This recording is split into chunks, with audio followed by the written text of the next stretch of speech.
Master, welcome back again to our channel. Panibagong araw, panibagong kabanata na naman ang pagsumasamayin natin ngayong araw na ito. At kung bago ka sa ating channel, pag-click ang subscribe button and hit the notification bell para updated kayo sa ating mga susunod na videos. So mga Master, bago natin simulan ang ating kabanata ngayong araw na ito, huwag po sana natin skip yung ads mga Master, no, dahil malaking bagay na po yan sa ating munting channel. So simulan na natin kabanata ngayong araw na ito. Let's go! Kabanata 1241 hanggang 1250.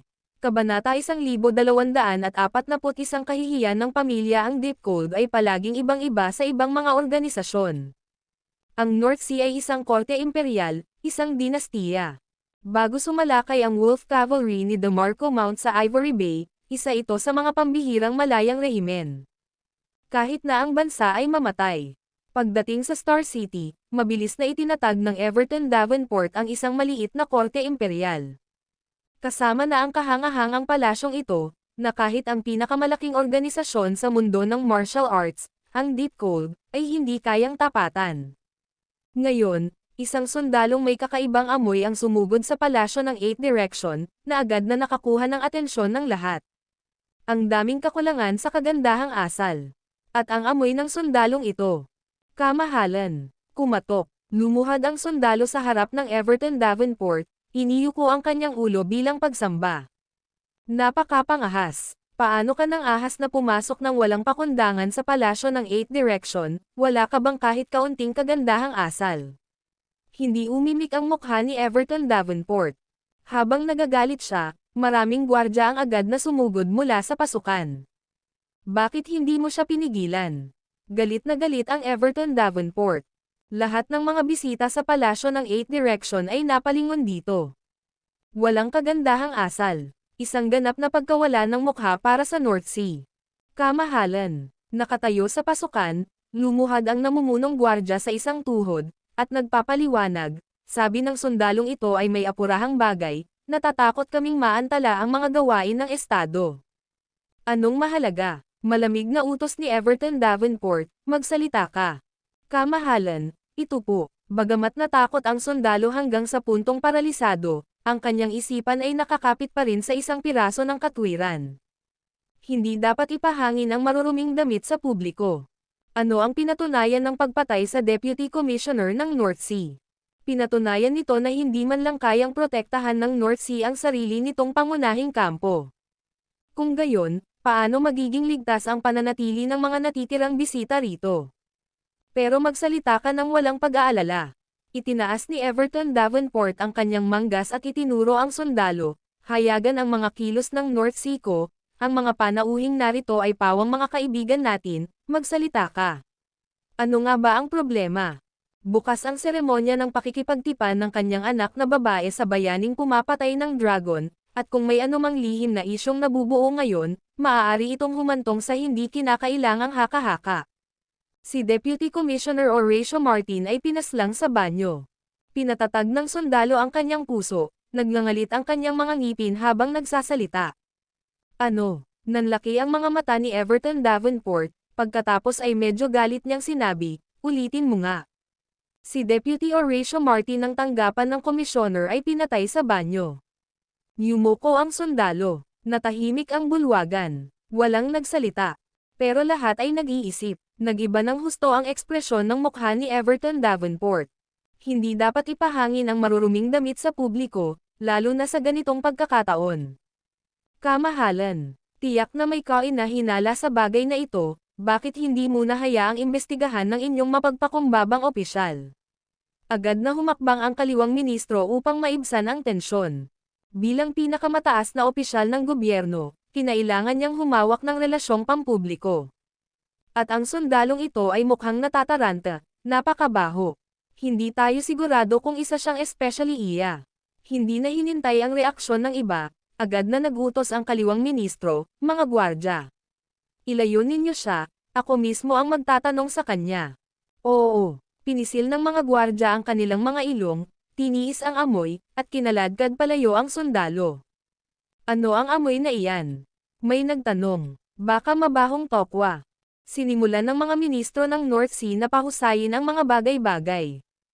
Hindi ba masyadong mabaho yan?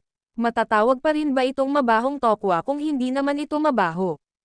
Napuno ng mga diskusyon ang silid, at bakas sa mukha ni Everton Davenport ang labis na kahihiyan.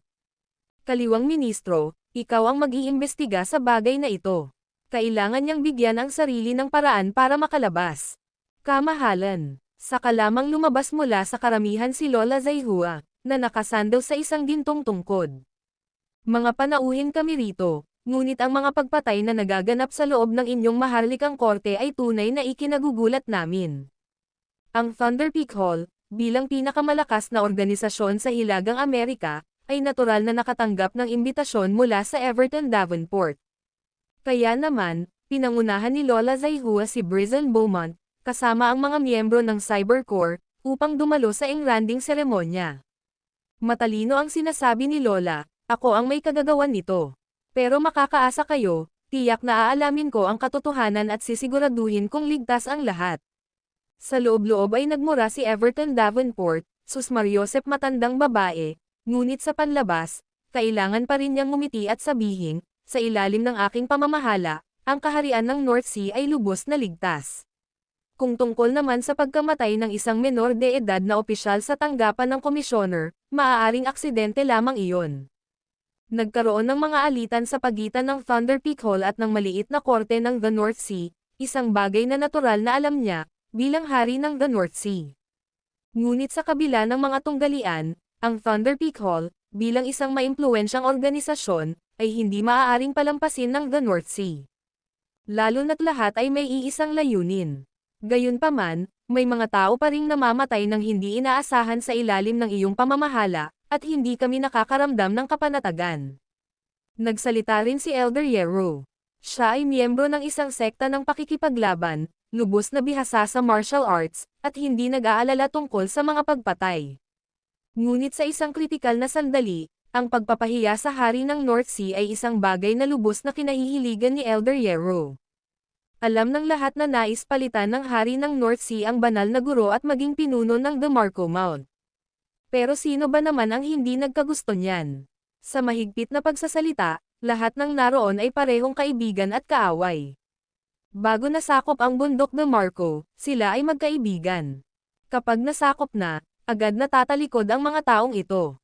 Paano ka namin mapagkakatiwalaan? Naningkit ang mga mata ni Everton Davenport, may bahid ng kawalang bahala ang tono ng kanyang pananalita.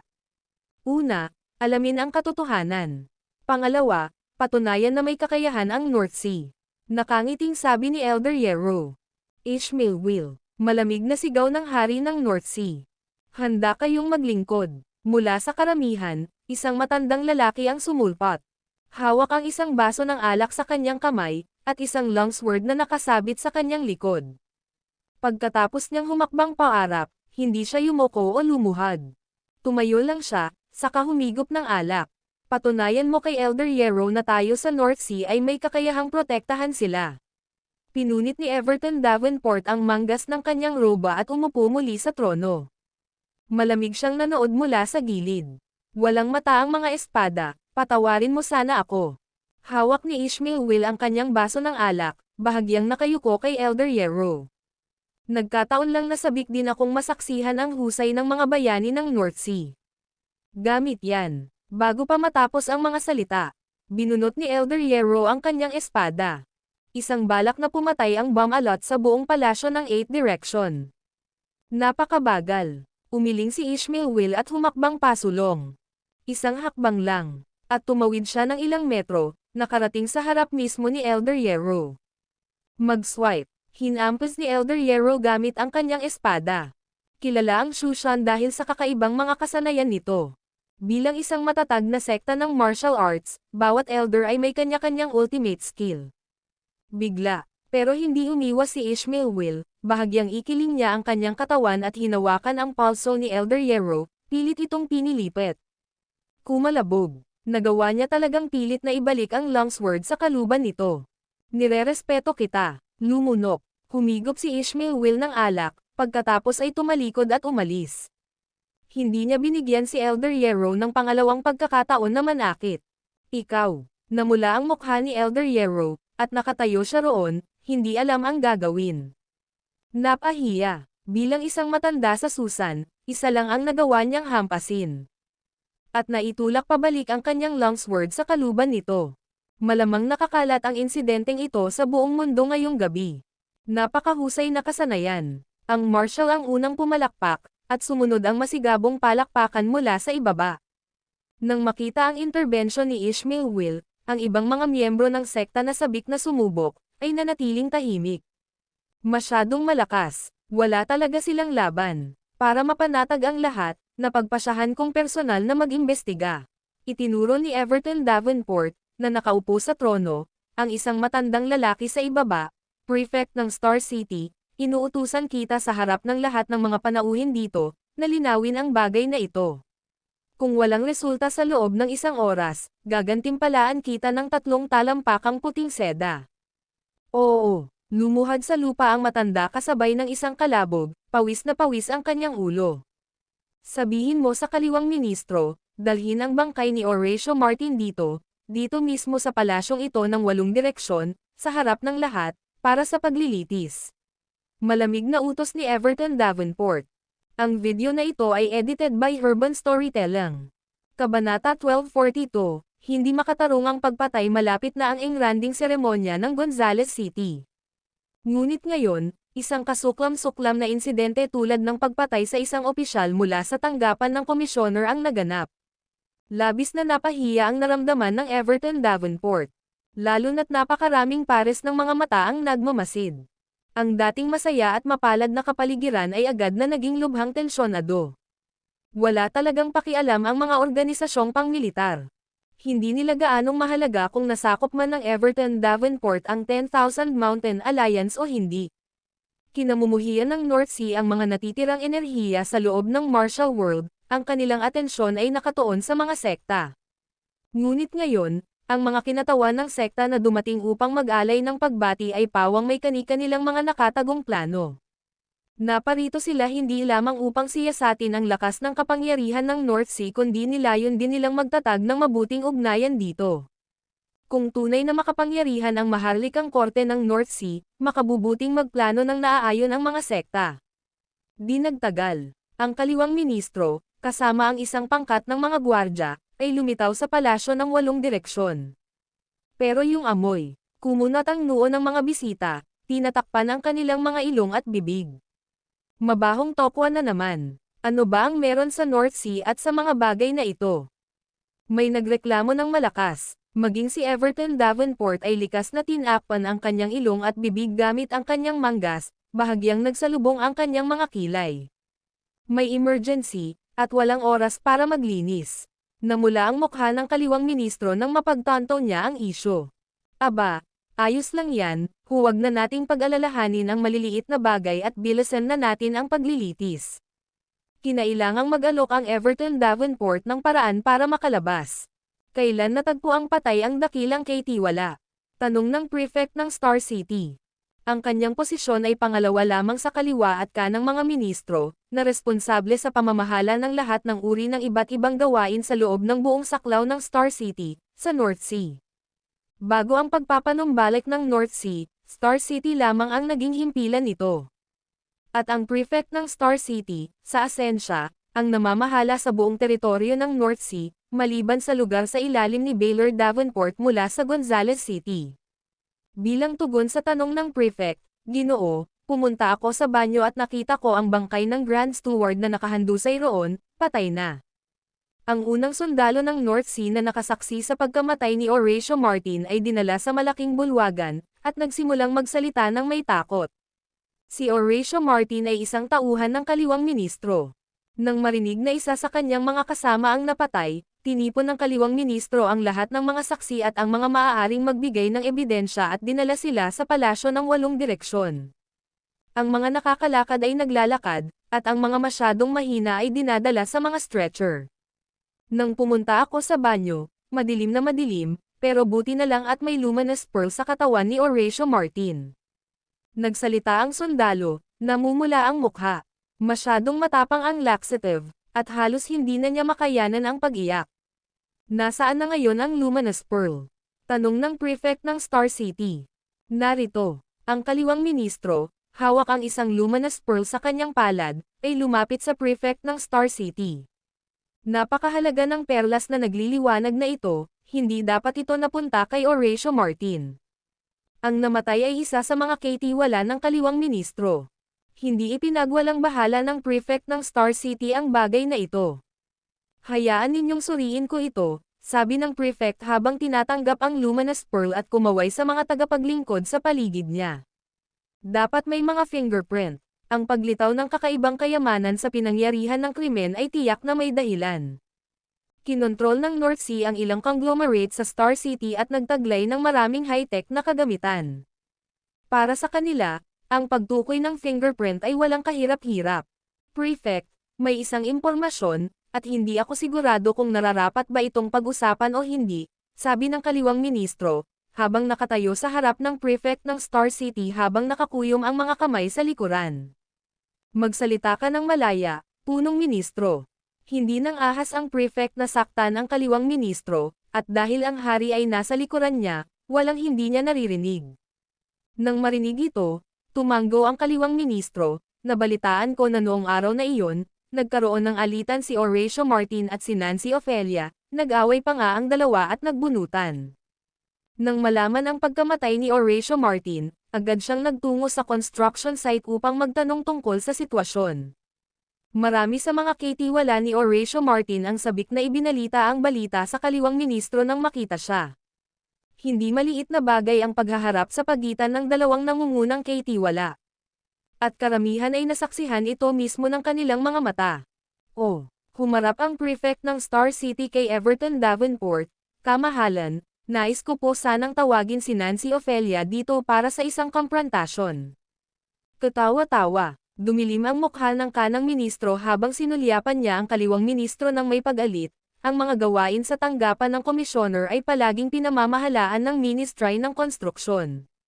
Para sa isang malaking insidente, bakit hindi ko pa naririnig ang ulat sa kamahalan mula sa ministro ng mga pagawaing bayan? Si Nancy Ophelia ang lalaking kaharap niya.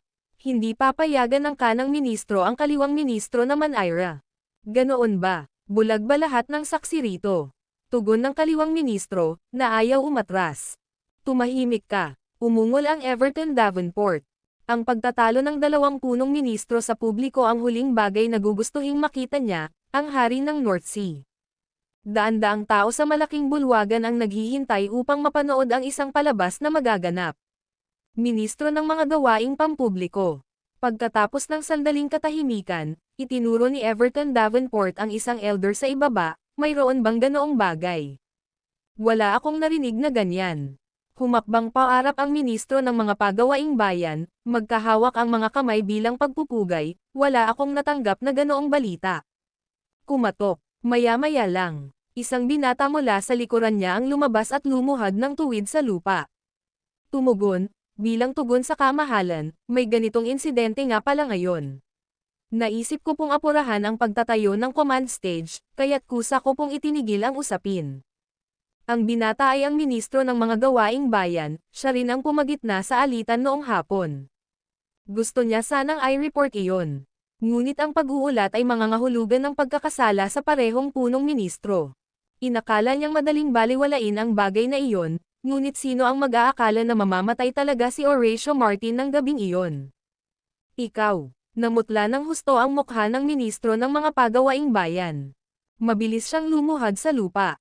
Ilabas mo siya at pugutan mo ng ulo. Walang pag-aalinlangan, malamig na nagutos ang Everton Davenport. Ito ay panlilinlang ng hari. Nang marinig ang salitang pugot ang ulo, ang ministro ng mga pagawaing bayan ay nawalan ng malay noon. Tawagin mo si Nancy Ophelia. Nang makita ang sitwasyong ito, mabilis na nagutos ang prefect ng Star City. Tila determinado ang hari ng North Sea na gawing halimbawa ang isang tao. At ang ministrong kanan, nakatatapos lang magsalita ng may pagtatalo, ay hindi na nang ahas na magsalita pa.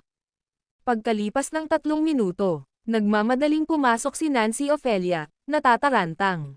Ang mapagkumbabang si Nancy Ophelia, ang dakilang katiwala, ay bumabati sa kamahalan. Lumuhad siya sa magkabilang tuhod, nakadikit ang ulo sa lupa, habang bumubuhos ang pawis. Nancy Ophelia, Nagkaroon ba kayo ng alitan ni Horatio Martin ngayong hapon? Tanong ng prefect ng Star City. Oo. Hindi naglakas loob na iangat ni Nancy Ophelia ang kanyang ulo. Sino ang unang sumuntok? Nagtanong din ang kaliwang ministro sa tabi. Ako iyon. Hindi kailanman inakala ni Nancy Ophelia na ang kanilang alitan noong hapon ay haantong sa ganito. Tingnan mo kung may mga fingerprint. Kumaway ang prefect ng Star City, at agad na pumunta ang attendant para tingnan ang mga fingerprint ni Nancy Ophelia.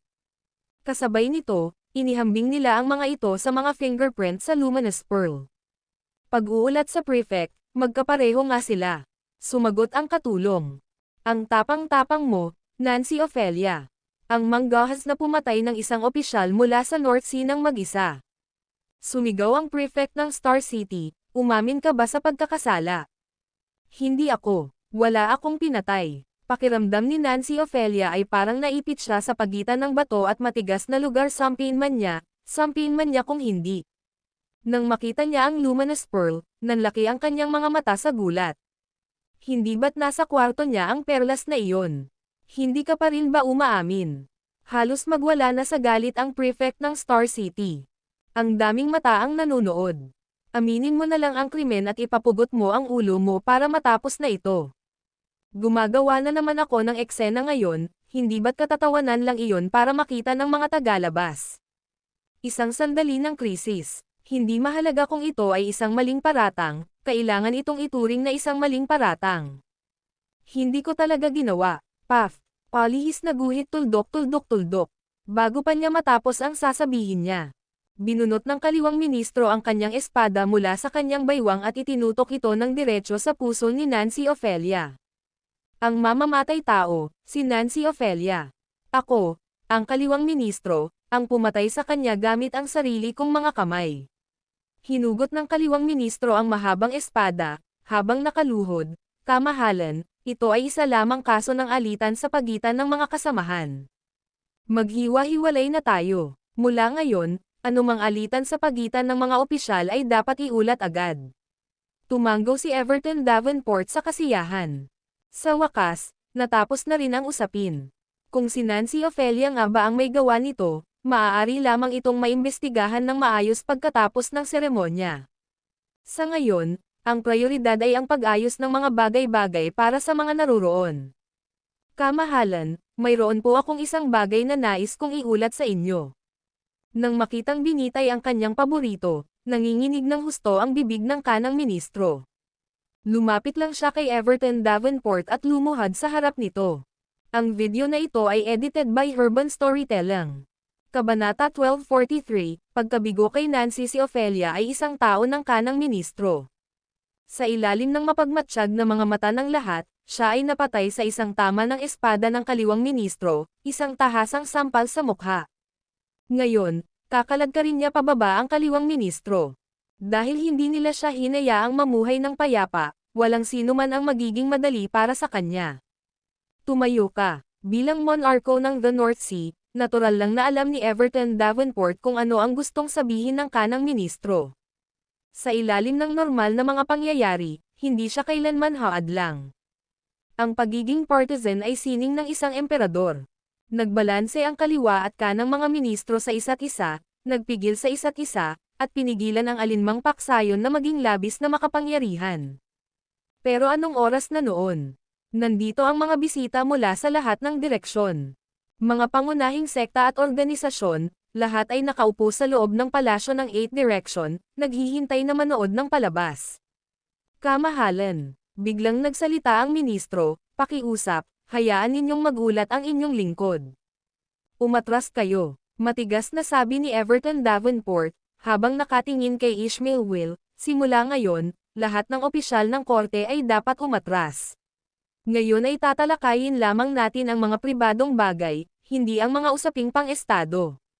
Sino mang manggahas na sumuwi sa atas na ito, pakisuyong pahintulutan si G. Will na magwelga ng walang pagtatangi ng katayuan. Ayon sa utos mo, bahagyang yumoko si Ishmael Will. Sa loob ng North Sea, may ilan na ang kasanayan ay higit pa sa kakayahan ng kanang ministro. Gayunpaman, hindi sila pinarangalan bilang mga hari ni naglingkod bilang mga ministro. Nakikita nila ang soberano ng walang pormalidad at nagdadala ng mga espada papasok sa malaking bulwagan. Ang taong ito ay si Ishmael Will, isang misteryoso at makapangyarihang matanda. Sa utos ng soberano, ang tatlong talampakang longsword ni Ishmael Will ay hindi nakikilala ang mga mukha ng sino man dito. Lumingon si Ishmael Will, at binigyan ng malamig na tingin ang mga opisyal ng korte ng The North Sea na nasa bulwagan. Paalis na po ang inyong lingkod. Umalis ang kanang ministro ng labag sa loob, ikinakaway ang kanyang manggas sa iritasyon at kinakagat ang kanyang mga ngipin habang paalis. Paalis na po ang inyong mga lingkod. Bahagyang may bahid ng pagmamalaki ang mga mata ng kaliwang ministro, ngunit ang pagkamatay ni Horatio Martin ay nag-iwan pa rin ng sama ng loob sa kanyang puso. Halos katumbas ito ng isang deklarasyon ng digmaan. Pagkatapos umalis sa palasyo ng 8 direksyon. Lalong nadama ng kanang ministro na may mali. Isa na rito si Nancy Ophelia, imposibleng magkaroon siya ng ganito kamahal na luminous pearl. Paano nagkaroon ng ganito kaalagang kayamanan ang pinuno ng tanggapan ng komisyoner? Ngunit ang ebidensya ay nakuha na ng mahistrado ng Star City. Hinihintay ang pagtatapos ng seremonya, upang muling bisitahin ang investigasyon. Sa totoo lang, malinaw ang nasa puso ng lahat. Bagamat si Nancy Ophelia ang pangunahing sospek, maaaring hindi siya ang mamamatay tao. Ngunit ang kailangan ng hari ng North Sea ay isang paliwanag, hindi ang katotohanan. Walang ibang nagawa si Nancy Ophelia kundi ang maging dahilan ng kanyang pagkakasala. Habang pinag-iisipan ito ng kanang ministro, lalo siyang nagagalit. Gayunpaman, dahil nalalapit na ang engranding seremonya, wala siyang ibang magawa kundi ang bumalik sa sarili niyang mansyon. Iniisip kung paano haharapin ang kaliwang ministro. Samantala, hindi rin naman naging tamad ang kaliwang ministro. Sinamantala ang pag-iisa, tahimik siyang pumupunta sa bahay ni Julius Reed. Sa kanyang pananaw, ang binatang ito, bilang magiging manugang ng The North Sea, ay tiyak na hahawak ng mataas at makapangyarihang posisyon sa takdang panahon. Bagamat may kasabihang, kapag namatay ang koneho, luto na ang aso. Ang alitan sa 10,000 Mountain Alliance ay hindi malulutas sa magdamag. Ngunit ang magiging manugang na ito ng North Sea, na kayang pumatay sa baliw na dragon na sumisindek sa mundo ng digmaan, ay sapat ng patunay ng lahat. Kapatid, tulog ka na ba? Malalim na ang gabi. Madilim na madilim ang silid. Kaliwang ministro. Nasa silid si Julius Reed, nagpapadala ng mga mensahe kasama si Keller Radcliffe nang maramdaman niyang may papalapit kaya agad niyang itinago ang kanyang cellphone. Ako nga, nakatayo ang kaliwang ministro sa labas ng silid ni Julius Reed at sumigaw, sa kalaliman ng gabi, iniistorbo ko ang iyong pahinga, nakababatang kapatid. Maaari ko bang itanong kung maaari, nais kong makipag-usap sa iyo ng kaunti. Ang istrukturang arkitektura sa loob ng North Sea ay kahawig ng sa mga patio ng Siheyuan. Total, hindi naman ganoon kalawak ang Star City, at kinailangang tumanggap ng napakaraming tao ang The North Sea Royal Court. Ang lupain ay tunay ngang nagkakahalaga ng ginto. Isang makatwirang layout, tanging ang ganitong istruktura lamang ang maaaring gamitin. Napapaligiran ng mga bakanteng silid ang silid ni Julius Reed. Ito rin ang dahilan kung bakit naglakas loob na magtanong ang kaliwang ministro. Walang takot sa mga nakikinig sa mga dingding. Binuksan niya ang pinto. Tumingin sa paligid si Julius at mabilis na naglakad palayo. At ang kaliwang ministro, gayon din, ay nagmadaling pumasok sa loob at isinara ang pinto. Bibisita ang kaliwang ministro sa gabi, maaari ko bang itanong kung ano ang nagdala sa iyo rito? Binuksan ni Julius ang ilaw at sumama sa kaliwang ministro papunta sa mesa, at naupo. Magtsaa tayo. Dinampot niya ang tiko, pinuno ang mga tasa hanggang sa labi. Salamat. Kakakuha lang ng kaliwang ministro ng kanyang tasa ng tsaa nang biglang bumagsak ang kanyang mga mata sa mesa. Isa itong butil na gawa sa kahoy. Hinawakan niya ang palso niya. Laking gulat niya. Wala na iyon. Kapatid, ano ito? Mabilis na dinampot ng kaliwang ministro ang butil, at marahang hinaplos ito. Ang ibig mong sabihin ay itong butil. Ibinaba ni Julius ang tiko at nagsalita, natagpuan ko ito sa lupa pagkagising ko kaninang hapon. Hindi ito gaanong mahalaga, malamang ay isang bagay na naiwan ng isang katulong na naglilinis ng silid. Ano, nagustuhan ba ito ng kaliwang ministro? Kung gayon ay ibibigay ko ito sa iyo. Habang nagsasalita, walang bakas ng panlilinlang ang mukha niya. Mukhang hindi naman siya nagsisinungaling. Sa sandaling iyon, si Julius, suot ang maskarang ibinigay sa kanya ng Night Fairy na si Kella Radcliffe, ay nagmukhang isang binata na ang kamangmangan ay hindi pa kumukupas. Ang mismong pagpapakitang ito ang nagpababa ng bantay ng kaliwang ministro. Bata at may pangako, ngunit inosente. Ang pinakamadaling uri na ikabit at gamitin. Talaga, plano sanang bawiin ito ng kaliwang ministro, ngunit dahil sinabi na ito ng kabilang partido, nagpasya siyang sumabay na lang sa agos at sumagot, kung gayon, salamat. Tila casual niyang inilagay ang butil sa kanyang dibdib, habang itinataas ang kanyang tasa, tinatakpan ang nag-aalab niyang emosyon. Ngunit lahat ng ito ay naobserbahan ni Julius. May itinatagong sikreto ang butil. Sa pinakaloob, may nakaukit na simbolo. Ang simbolong ito ay kahawig ng markang bead pulse. Mukhang nakita na niya ito dati sa braso ni Lola Zaihua. Ngunit mahirap pa ring matukoy kung ang kaliwang ministro ay isang lalaking may temang bead pulse. Dumalaw ang kaliwang ministro sa gabi, ano ang nagdala sa iyo rito? Nanatiling kalmado si Julius at hindi nagkunwaring natarante gaya ng ginawa niya ng umagang iyon. Hindi magmumukhang mahina ang isang taong kayang pumatay kay Mad Dragon sa normal na sitwasyon. Ang patuloy na pagkukunwaring takot ay magdudulot ng pagkawala ng saysay sa laro. Sa totoo lang, may conflict ako sa kanang ministro, at naniniwala akong alam mo yan, sabi ng kaliwang ministro, habang nakapikit para tingnan ang anumang pagbabago sa ekspresyon ng mukha ni Julius. Matalino siguro ang isang taong kayang pumatay kay Mad Dragon. Ayon sa pinakasekretong talaan mula sa Medicine King Valley, ang binata sa harap niya ay nagngangalang Jorvik Reed, parehong matapang at matalino. Kung nagkunwari siyang tanga, tiyak na mayroon siyang lihim na motibo. Dumating ang kanang ministro para lasunin ako kaninang umaga, at ang kaliwang ministro naman ay tumulong sa akin dala ang isang panlunas, na alam kong hindi mo sinasang ayunan. Prangkang nagsalita si Julius, ayokong masangkot sa gulo na ito, ngunit masyadong agresibo ang kanang ministro. Para sa aking sariling proteksyon, kailangan kong maghanap ng masisilungan. Ang hari ang iyong pinakadakilang kanlungan. Tumango ang kaliwang ministro bilang pagsang-ayon at sinabing, bilang manugang mula sa hilagang dagat, hindi mo kailangang mag-alala tungkol sa mga bagay na ito. Pero pagdating sa bagay na iyon, malinaw na hindi ako maaaring pumanig sa magkabilang panig. Ang prinsipyo ng pagkakaroon ng panig, naiintindihan ko. Same time na tiningnan ni Julius ang kaliwang ministro, handa akong maglingkod sa ilalim ng kaliwang ministro. Mabuti. Tumayo ang kaliwang ministro at mahigpit na hinawakan ang kamay ni Julius, pareho tayong naglilingkod sa hari. Ngunit hanggat nakatayo ang kanang ministro, may espadang nakasabit sa itaas ng ating mga ulo. Hindi niya inaasahan na magiging ganito kabilis ang kanilang pagkakaintindihan. Bilang manugang, tiyak na isa sa panganib ko si Celeres Grove, na maaaring hikayatin ng kaliwang ministro na sumama sa atin, bulong ni Julius bilang paalala. Palam. Tumayo ang kaliwang ministro at nakangiting sinabi, manugang na lalaki, walang hanggan ang iyong kinabukasan. Susuportahan kita ng buong lakas. Hindi mo na ako kailangang palabesin.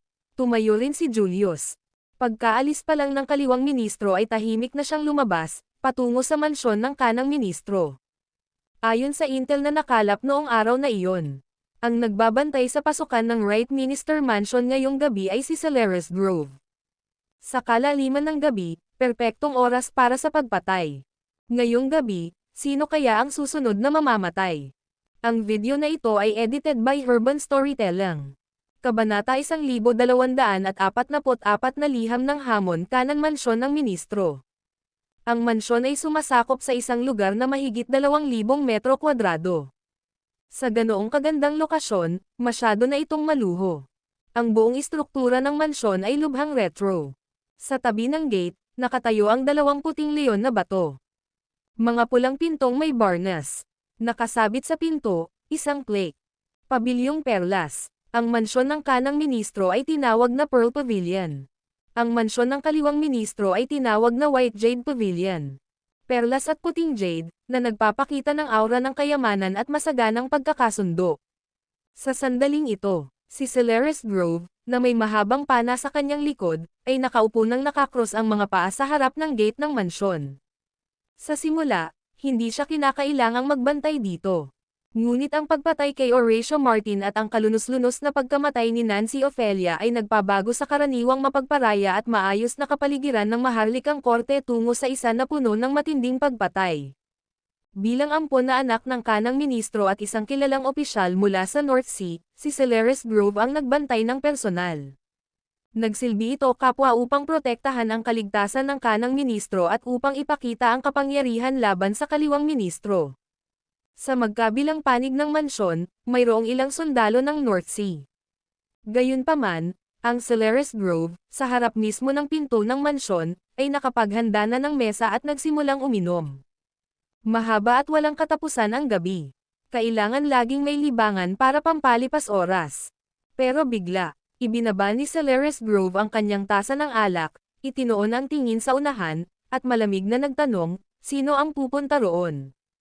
Walang sumagot. Nagpapanggap ka. Magpakita ka, kung hindi ay papatayin kita. Kumalabog. Kinuha ni Celeste Grove ang kanyang tasa ng alak at inubos ito sa isang lagok. Pagkatapos, inihagis niya ng malakas ang tasa sa mesa. Gumuhit siya ng palaso. Hinailan niya ang kanyang pana. Whoosh! Oy! Sus Mariosep! Humilig ng mabilis ang palaso sa ere. Naglalaho sa kalangitan sa gabi. Sige! Tingnan mo kung kaninong bangkay yan.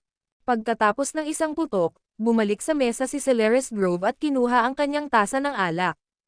Oo, nang humakbang pasulong ang ilang sundalo ng North Sea, biglang tumigil ang kanilang mga hakbang. Anong problema? Naramdaman ni Celeste Grove na may mali at dahan-daang inilapag ang kanyang tasa.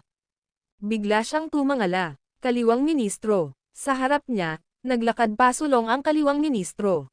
General Grove. Tumahimik ang kaliwang ministro, sinenyasan ang mga nakapalibot na sundalo na umatras. Dahil sa halimbawa ng brutal na pagkamatay ni Nancy Ofelia, hindi nang ahas na mag-atubili ang mga sundalo at mabilis na umatras sa loob ng mansyon. At sa labas, tanging si Celeste Grove at ang kaliwang ministro ang natitira. Silang dalawa lang. Punong ministro, bakit ka nandito ng ganito kalalim ang gabi? Maaaring natatakot ang iba sa kaliwang ministro, ngunit hindi si Celeste Grove. Isa siyang kilalang opisyal mula sa North Sea, bagamat hindi kapantay ng kanyang kapangyarihan ang sa kaliwang ministro, mataas pa rin ang kanyang katayuan. Maaaring patayin ng kaliwang ministro si Nancy Ofelia gamit ang kanyang espada ngunit hindi niya ito panang-ahas na patayin. Wala namang espesyal, napadaan lang ako at naisip kong mabuti kung makakausap ko ng buong puso si Brother Grove. Umayos ang kaliwang ministro ng kanyang sarili sa kanyang sariling tahanan, naupo nang nakakross ang mga paa sa mesa. Pumitas siya ng mani. Alam kong may gusto ka kay Baylor Davenport, pero malinaw at hindi mababago ang mga kagustuhan ng hari. Buntong hininga ng kaliwang ministro na may bahid ng panghihinayang, bagamat hindi kami magkasundo ng kanang ministro, mataas ang aming pagtingin sa iyo. Tunay na talento ka. Baylor Davenport. Pagkarinig sa pangalang ito, parang pinipiga ng kutsilyo ang puso ni Celeste Grove. Mula nang dumating siya sa The North Sea at unang makita si Baylor Davenport. Umibig siya sa prinsesa. Minsan, maging ang mga nasa loob ng North Sea ay mataas ang pagtingin sa laban na ito. Ang isa ay ang pinakamahalagang perlas ng hari, ang isa naman, ang magiging haligi ng hilagang dagat. Ngunit ang gayong perpektong tugma ay napunit ng bigla ang paglitaw ni Jorvik Reed. Siyempre, hindi ganito ang pagmamahal ni Baylor Davenport para sa Celeste Grove. Kaliwang ministro, gabi na, at medyo pagod na ako. Kung mayroon talaga kayong gustong pag-usapan, maaari ba tayong mag-usap sa madaling araw? Diretsyong pinaalis ni Celeste Grove ang kanyang bisita. Ang pagbisita ng kaliwang ministro ngayong gabi ay tiyak na makakarating sa atensyon ng kanang ministro. Ang isang alipin ay hindi maaaring maglingkod sa dalawang Panginoon. Kung sakaling kumalat ang balitang nakikipagkaibigan siya sa kaliwang ministro, tiyak na mapapahiya si Celeste Grove sa loob at labas. Napakabuti. Kung tutuusin, ang pagbisita ng kaliwang ministro ngayon ay para mainas ang kanang ministro. Samantala, susubukan niya ang pagkakataong maging kaibigan si Celeste Grove. Kung maaari, sisimulan niyang pahinain ang impluwensya ng kanang ministro. Kung hindi, Maaari man lang niyang mapahiya ang kanang ministro.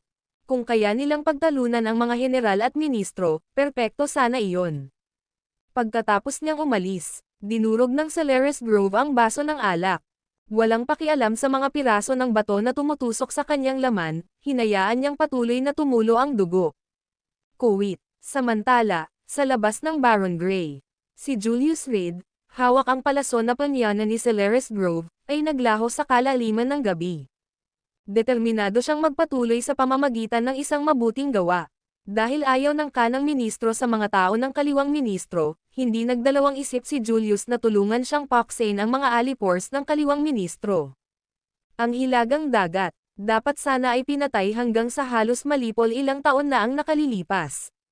Sa hindi inaasahang pagkakataon, napakaraming nakaligtas. Tumangala siya sa langit, madilim ang buwan, at malakas ang hangin. Isang gabi para sa pagpatay. Ang North Sea ay may mga sibilyang opisyal at mga commander ng militar. Sa mga sibilyang opisyal, tahimik na inimbestigahan at natukoy ni Julius ang isang partikular na tapat sa kaliwang ministro at kilalang-kilala sa kanyang mga kasamaan. Sinasabing ang opisyal na ito, gamit ang kanyang katayuan, ay matagal nang nangaagaw ng mga batang babae mula sa Star City para busugan ang kanyang pagnanasa. Ngunit sa suporta ng kaliwang ministro, walang sino man ang nangahas na magsalita tungkol dito. At karamihan sa mga tao sa North Sea ay hindi malinis, natural lang, nagkunwari silang walang alam. Umayos ka, at magiging maamo ako sa iyo. Sa sandaling ito, sa isang silid sa North Sea, isang lampara ang sinindihan. Isang matabang lalaking nakahubad ng damit ang idinidiin ang isang batang babae sa kama. Hindi, pakiusap. Ang batang babae, na halos nasa mga unang bahagi ng kanyang 20 anyos, ay gulat at takot, habang umiiyak. Maghubad ka, o papatayin ko ang buong pamilya mo. Malamig na sinabi ng matabang lalaki na may seryosong mukha, maaari ka nang mamatay, ibibigay ko sa iyo ang kutsilyo ngayon. Pero isipin mong mabuti, kung mamamatay ka, mamamatay din ang mga magulang mo sa labas. Hahayaan kong magsama-sama muli ang buong pamilya mo sa baba. Napaigik ang mga ngipin ng dalaga, habang walang tigil sa pag-agos ang mga luha. Mabuting bata, hanggat pinaglilingkuran mo ako ng mabuti, ang kayamanan at karangalan ay hindi mo malalagpasan sa hinaharap. Pagkasabi nito, nagpakita ang matabang lalaki ng isang mapang-akit ng ngiti. Hindi sinasadyang gumalaw ang lalamunan niya. Bilasan mo, huwag mo akong pagkairitahin. Tiningnan niya ang malinis na mukha ng dalaga, at isang masamang apoy ang nagsimulang umalab sa loob niya. Kinakagat ng dalaga ang kanyang mga ngipin, hindi mapigilan ang panginginig ng kanyang mga kamay. Habang inilalagay niya ang kanyang mga kamay sa mga butones ng kanyang damit, bumuhos ang mga luha na parang bukal. Sumisirit, pero noon lang, isang palaso ang tumagos sa bintana. Tumagos ito ng diretso sa puso ng matabang lalaki at idiniin siya sa pader. Magpahinga ka ng mapayapa. Tinapik ni Julius Reed ang kanyang mga kamay at tumalikod na para umalis. Pagkatapos niyang umalis, isang nakakadurog ng pusong sigaw ang umalangaw-ngaw mula sa silid. Mabilis na naalerto ang mga nagpapatrulyang sundalo ng North Sea dahil sa sigaw. Nang makita nilang patay na ang matabang lalaki, natigilan sila na parang mga manok na gawa sa kahoy. Ano na ang nangyari sa karaniwang mapayapang North Sea? Gayunpaman, sa palasyo ng 8 direksyon, ang hari ng North Sea ay masayang nakikipagkwentuhan sa mga tao mula sa sekta. Lahat ay may iisang kaaway. Ang 10,000 alyansa sa bundok. Kahit na magkaaway sila sa hinaharap, sa ngayon, sila ay magkakampi. Magulat, noon lang, isang sundalo ng North Sea ang sumugod papasok, natataranta. Anong problema? Nandilim ang mukha ni Everton Davenport sa pagkainis, takbo-takbo ng ganoon katindi ang gulat. Ano ba ang dapat gawin? Sandaling tumahimik ang maingay na palasyo ng 8 Direction. Lahat ay napalingon sa sundalo, dahil sa kanilang kuryosidad. Magulat, napatay na ang mga sundalong nasa labas para salubungin ang mga bisita. Ang sundalo ng North Sea, na may takot na hitsura at maputlang mukha. Sino ang may gawa nito? Galit na inihagis ni Everton Davenport ang kanyang manggas at umupo sa kanyang trono. Isa itong lantaran na pang-uudyok. Bukas na ang araw ng engranding seremonya. At ang lokasyon ng North Sea ay lubhang lihim, natural na nangangailangan ng mga gabay. Ngayon, may pumatay ba sa mga sundalong ito? Iyon ang mga tao mula sa Buda ng kanlurang dagat. Lumuhad ang sundalo sa lupa, hawak ang isang sulat ng hamon, matapos silang patayin, iniwan ito ng kabilang panig. Pakitingnan po ninyo, kamahalan. Pinaikit ni Everton Davenport ang kanyang mga mata, at mabilis na sinunggaban. Bigla, hawak niya ang sulat ng hamon. Sa seremonya bukas, personal kong ipapadala ang lalaking ikakasal ng North Sea sa Nirvana, arhat ng homicide. Ang video na ito ay edited by Urban Storytelling. Kabanata 1245, patuloy na dumarating ang problema Buda sa kanlurang dagat. Isang makapangyarihan ngunit misteryosong nilalang. Nakilala siya pagkatapos ng isang labanan sa Boulevard at pagkatapos ay umatras mula sa mundo hanggang ngayon. Sa loob ng maraming taon, pinili niyang lumayo sa mga makamundong gawain at nagtuon sa pag-ayon sa Tao. Ngunit, walang nang-ahas na baliwalain ang impluwensya ng Buda sa kanlurang dagat. Yaong mga personal na nakasaksi sa kanya ay nalipol ang ilang sekta sa Boulevard sa isang pagtampuso lamang ng kanyang puting damit ay naaalala pa rin ang laban na iyon sa panginginig. Nakakatakot masyado. Gayunpaman, ang dagat hilaga ay hindi natakot. O sa halip, hindi lubos na natakot. Ang kanilang layunin ay palitan ang 10,000 Mountain Alliance. Kung hindi man lang sila nang ahas na harapin ang Buda ng West Sea, paano nila mapag-uusapan ang pamumuno sa mga sekta ng mundo? Napakaarte. Napatitig si Everton Davenport sa mapang-akit na matatapang na salita sa gauntlet at nakaramdam ng pag-agos ng walang pangalang galit sa loob niya. Anong klaseng saloobin ito? Isang utos. Panginoong Everton, ano ang isinulat ng Buda ng kanlurang dagat sa liham? Malakas na tanong ni Okello Yero. Bilang miyembro ng sekta, natural lang na alam niya ang tungkol sa pagiging mapang-ipang Buda ng West Sea. Ngayon, ang pagpatay sa mga sundalong hilaga ay nangangahulugan ng isang hindi maiiwasang labanan. Magiging interesante ang palabas na ito. Isang gauntlet.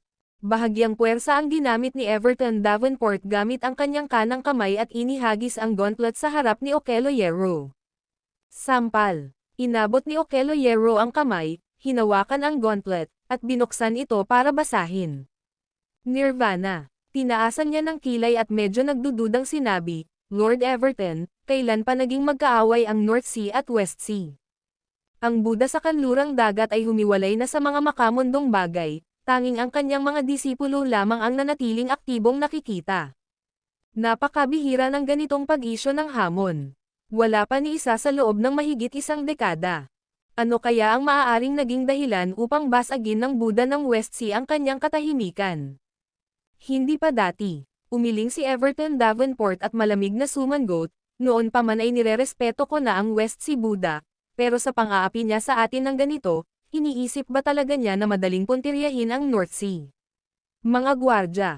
Iharap. Dumagsa ang mga gwardya sa malaking bulwagan. Magpadala ng mga utos, maghanda para sa digmaan.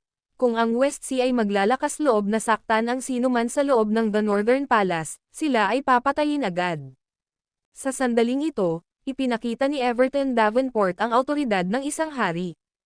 Ngunit sa kaibuturan niya, ayaw niya ng anumang tunggalian.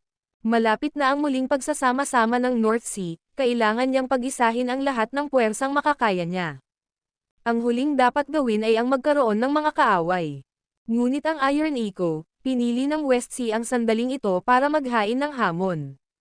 Napakawalang saysay. Ang mga salitang sinabi ni Everton Davenport ay para lamang magpakita ng paninindigan, para ipakita sa mga naruroon na ang North Sea ay hindi natatakot. Hari ng North Sea, sa palagay ko ay maaaring may hindi pagkakaunawaan. Si Lola Zaihua, nakasandaw sa kanyang gininto ang tungkod, ay humakbang palabas ng karamihan, handa akong personal na imbestigahan ang bagay na ito. Total, ang pagbaligtad sa 10,000 Mountain Alliance ang kasalukuyang prioridad. Ang iba pang mga hinaing, kung maaari, ay dapat nang palampasin. Salamat po, Lola. Bahagyang tumango si Everton Davenport, kung makapag-usap tayo, mag-uusap tayo, kung ipipilit tayo ng West Sea na pukawin tayo, hindi na kailangang mag-aksaya ng salita si Lola sa kanya. Dahil nang ahas ang Northern Palace na hamanin ang 10,000 Mountain Alliance, hindi tayo natatakot sa kanya, ang West Sea Buddha. Habang nagsasalita siya, may bahid ng awtoridad ang tono niya. Dahil sa hamon mula sa West Sea, anong posisyon ang inilagay ng Northern Palace? Isa itong malaking sampal sa mukha. Tumalikod si Lola Zaihua at umalis. Samantala, sa loob ng palasyo ng 8 Direction, pinag-isipan ng lahat ang mga dahilan ng hamon ng West Sea. Matagal nang humiwalay sa mga makamundong bagay ang Buddha, para biglang humamon, tiyak na may dahilan. Gayunpaman, nag-isip ng mabuti si Everton Davenport ngunit hindi matukoy kung saan niya maaaring na-offend ang West Sea. Sa pag-abot ng hamong ito, tuluyan ng tinalikuran ng magkabilang panig ang anumang anyo ng pagiging magiliw. Napakahirap ng sitwasyon, pero wala silang kaalam-alam sa nangyari. Isang oras ang lumipas, bumalik si Lola Zaihua sa palasyo ng 8 Direksyon. Buntong hininga, bumantong hininga siya, bakas sa mukha niya ang kawalan ng magawa. Ang buntong hininga na ito ay agad na pumukaw ng interes ng lahat. Lola, nalaman mo na ba ang dahilan? Gayon din ang pagkausyoso ni Everton Davenport. Tila may natuklasan si Lola Zaihua. Kung hindi sana ganoon ang ekspresyon niya. Natahimik ang 8 Direction Palace, lahat ay naghihintay sa kanyang sasabihin. Sa pangkat ng kanlurang dagat na Divine Buddha, naroon sina Golden Boy at Jade Girl, sabi ni Granny Zaihua habang nakatayo sa gitna ng 8 Direction Palace. Ngunit ilang araw na ang nakalipas, sina Golden Boy at Jade Girl ay napatay sa punong himpilan ng Shadow Gate. May narinig akong kaunti tungkol dyan. Tumango si Everton Davenport at nag-isip, sa labanan sa Shadow Gate, libo-libo ang napatay ni Mad Dragon, kabilang sina Golden Boy at Jade Girl. Pero ano ang kinalaman nito sa aking North Sea? Alam ng lahat ang labanang iyon. Halos lahat ng mga elite ng martial arts ay namatay sa Shadow Gate, at 2 elder mula sa Shu Mountain at Sky Slaughter Sect ang napatay din. Kung mas maaga sigurong umalis si Lola Zaihua, baka doon na rin siya namatay. Habang pinag-iisipan iyon, laking pasasalamat pa rin niya para kay Devlin. Kalaunan, nang marinig niyang si Devlin ay dinala ng isang agila, hindi na siya nagpadala ng kahit sino upang habulin ito. Pinatay ni Mad Dragon sina Golden Boy at Jade Girl, at nang marinig ito ng West Sea Divine Buddha, gusto niyang personal na maghiganti.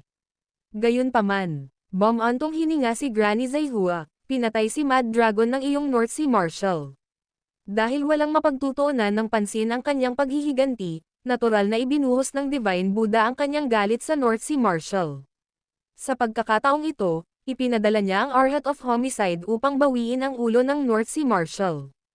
Sa mga salitang ito, nagulat ang lahat. Napaka-dominant. Sobrang dominanti. Mayroon bang taong ganito kawalang katwiran sa mundo? Ngunit ang pakikipagkatuwiranan sa banal na Buddha ng kanlurang dagat ay parang paghahangad ng kamatayan. Tatawa-tawa. Whoosh!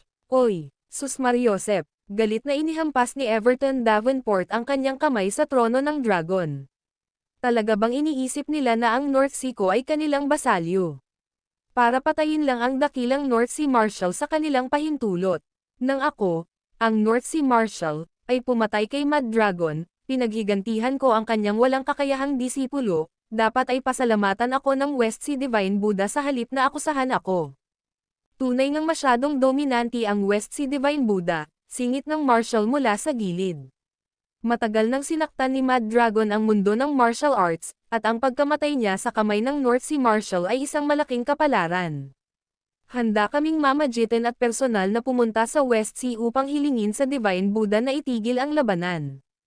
Kung tungkol naman sa mga miyembro ng sekta, nanatiling tahimik sila. Ang panunood ng mga tigre na nakikipaglaban mula sa bundok ang pinakamagandang pagpipilian. Lihim silang umaasa na ang dagat kanlurang at dagat hilaga ay magbabanggaan at magpapahina sa isa't isa. Magulat, maya-maya lang, biglang pumasok ang isa pang North Sea attendant. Ano ngayon? Galit na galit ang Everton Davenport. Matatag ang North Sea sa Star City sa loob ng maraming taon. Bakit ba walang tigil ang mga isyo nitong mga nakaraang araw? Iulat, mga usapin ng estado. Sumagot ang North Sea attendant na nakaluhod, magkahawak ang mga kamay, at nakayuko ang ulo. Sa dakilang bulwagan, Nanlumo si Everton Davenport, humarap siya kay Ishmael Will, G. Ishmael, tulungan mo po akong aliwin ang mga bisita. Oo, bahagyang yumoko si Ishmael Will, na may bahid ng ngiti. Tara na. Hinubad ni Everton Davenport ang kanyang mahabang manggas at nagmamadaling lumabas ng 8 Direction Palace. Nang makarating siya sa pangunahing bulwagan, nadatnan niyang maraming tao na ang nakatayo roon. Sa kalaliman ng gabi, habang nagtipon dito ang lahat ng magagaling na taga-court, tila walang magandang balitang dapat matanggap. Ano ba yan? Naglakad si Everton Davenport papunta sa itaas na trono ng Dragon sa Grand Hall, malamig na pinagmamasdan ang mga taga-North Sea sa ibaba. Patay na si Jonas Brandon.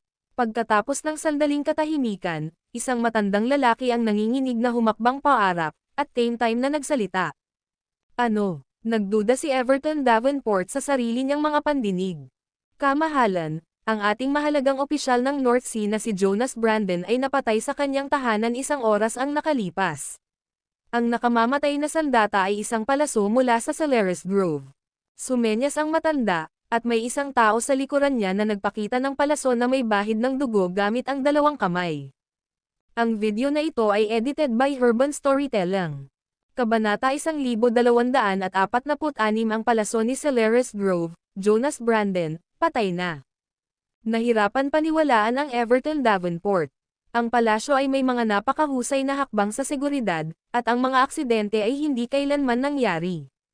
Kahit ngayon, dahil may mga dayuhang bisita, lahat ng pumasok sa North Sea ay nakarehistro at naruroon sa 8 Direction Palace. Walang umalis kahit kailan. Kahit noong nakipagnegosasyon si Lola Zaihua sa arhat ng homicide, sinamahan pa rin siya ng mga tagapaglingkod ng North Sea, paalis sa korte ng hari. Ginulat na siya ng pagkamatay ni Horatio Martin.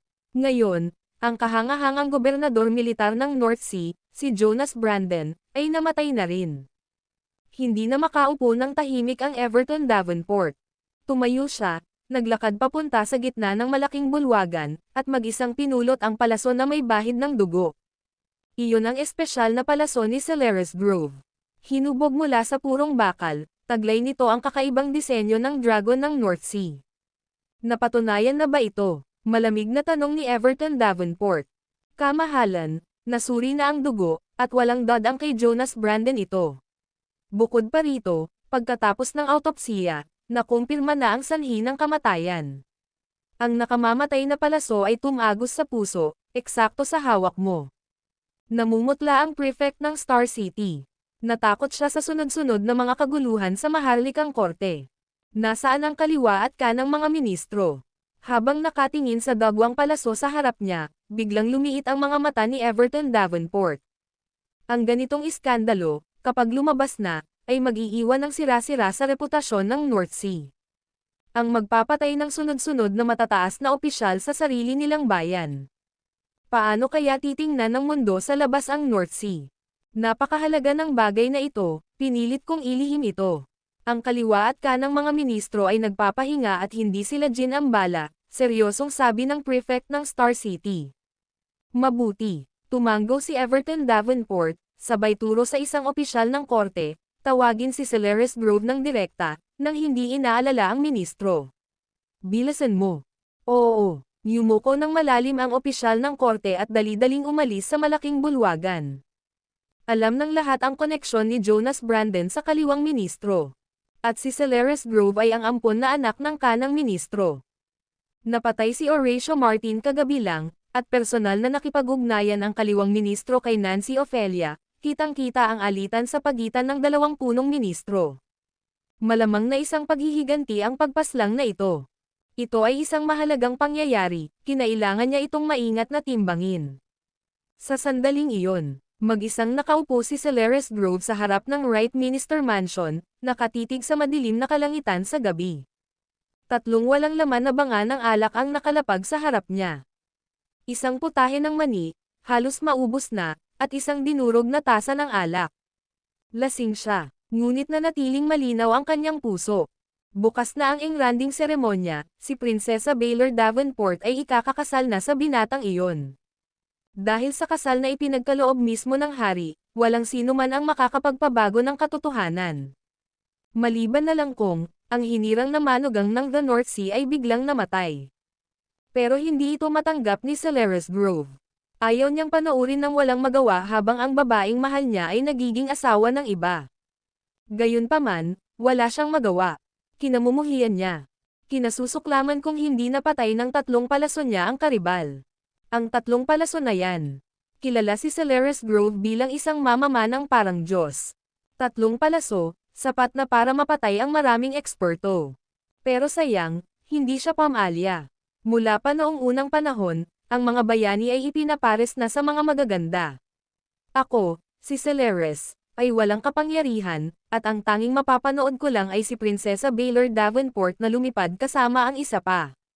Itinaas ni Celeres Grove ang garapon ng alak, habang mamasa-masa ang mga mata. Isang araw, papatayin niya ang lalaking kumuha sa kanya ng kanyang diyosa. Jorvik Reed, ang palaso ko ay laging naghihintay sa iyo. Pumutok. Binasag ni Celeres Grove ang walang laman na garapon sa lupa, tinapan ang kanyang mukha ng mga kamay habang umiiyak. General Grove, sa sandaling ito, biglang may tumawag na boses. WHO, wala pang kalahating segundo, nakapalaso na si Celeres Grove, hinugot ang kanyang pana. Makinis at mabilis, kahit sa kalungkutang dulot ng kalasinggan. Ang pagiging alerto ng isang mamamana ay hindi kailanman magkukulang. Sa utos ng hari, ipinapatawag kayo upang pumasok sa palasyo. General Grove, hindi maaaring labagin ang utos ng hari, sumunod kayo agad sa akin. Isang ministro na nakasuot ng kasuotan sa korte ng The North Sea ang lumapit kay Celeres Grove at bamulong, huwag kang lumikha ng kaguluhan. Oo, pinunasan ni Celeres Grove ang kanyang mga luha, itinabi ang kanyang pana at mga palaso, at tumayo upang sundan ang nakatatanda palayo. Habang nasa daan, nagtanong siya ng kung ano-ano, ngunit ang kabilang panig ay nanatiling tahimik na parang bingipipi. Hindi sumasagot kahit isang salita. Sa wakas, nakarating na ang dalawa sa harap ng malaking bulwagan. Kamahalan, lumuhad si Celeres Grove sa isang tuhod at yumuko ng malalim. General Grove, pinapante kita rito kagabi dahil may gusto akong itanong. Hawak ni Everton Davenport ang palaso. Lumapit kay General Grove at dahan-daang iniabot ito, tingnan mo, sa iyo ba ito? Dali-daling kinuha ito ni Celeres Grove gamit ang 2 kamay, at sinuring mabuti. Oo, ang pahayag na ito ay medyo nagdulot ng pagkagulat sa mga ministro sa korte. Pag-amin sa krimen, pinatay mo ba ang lalaki?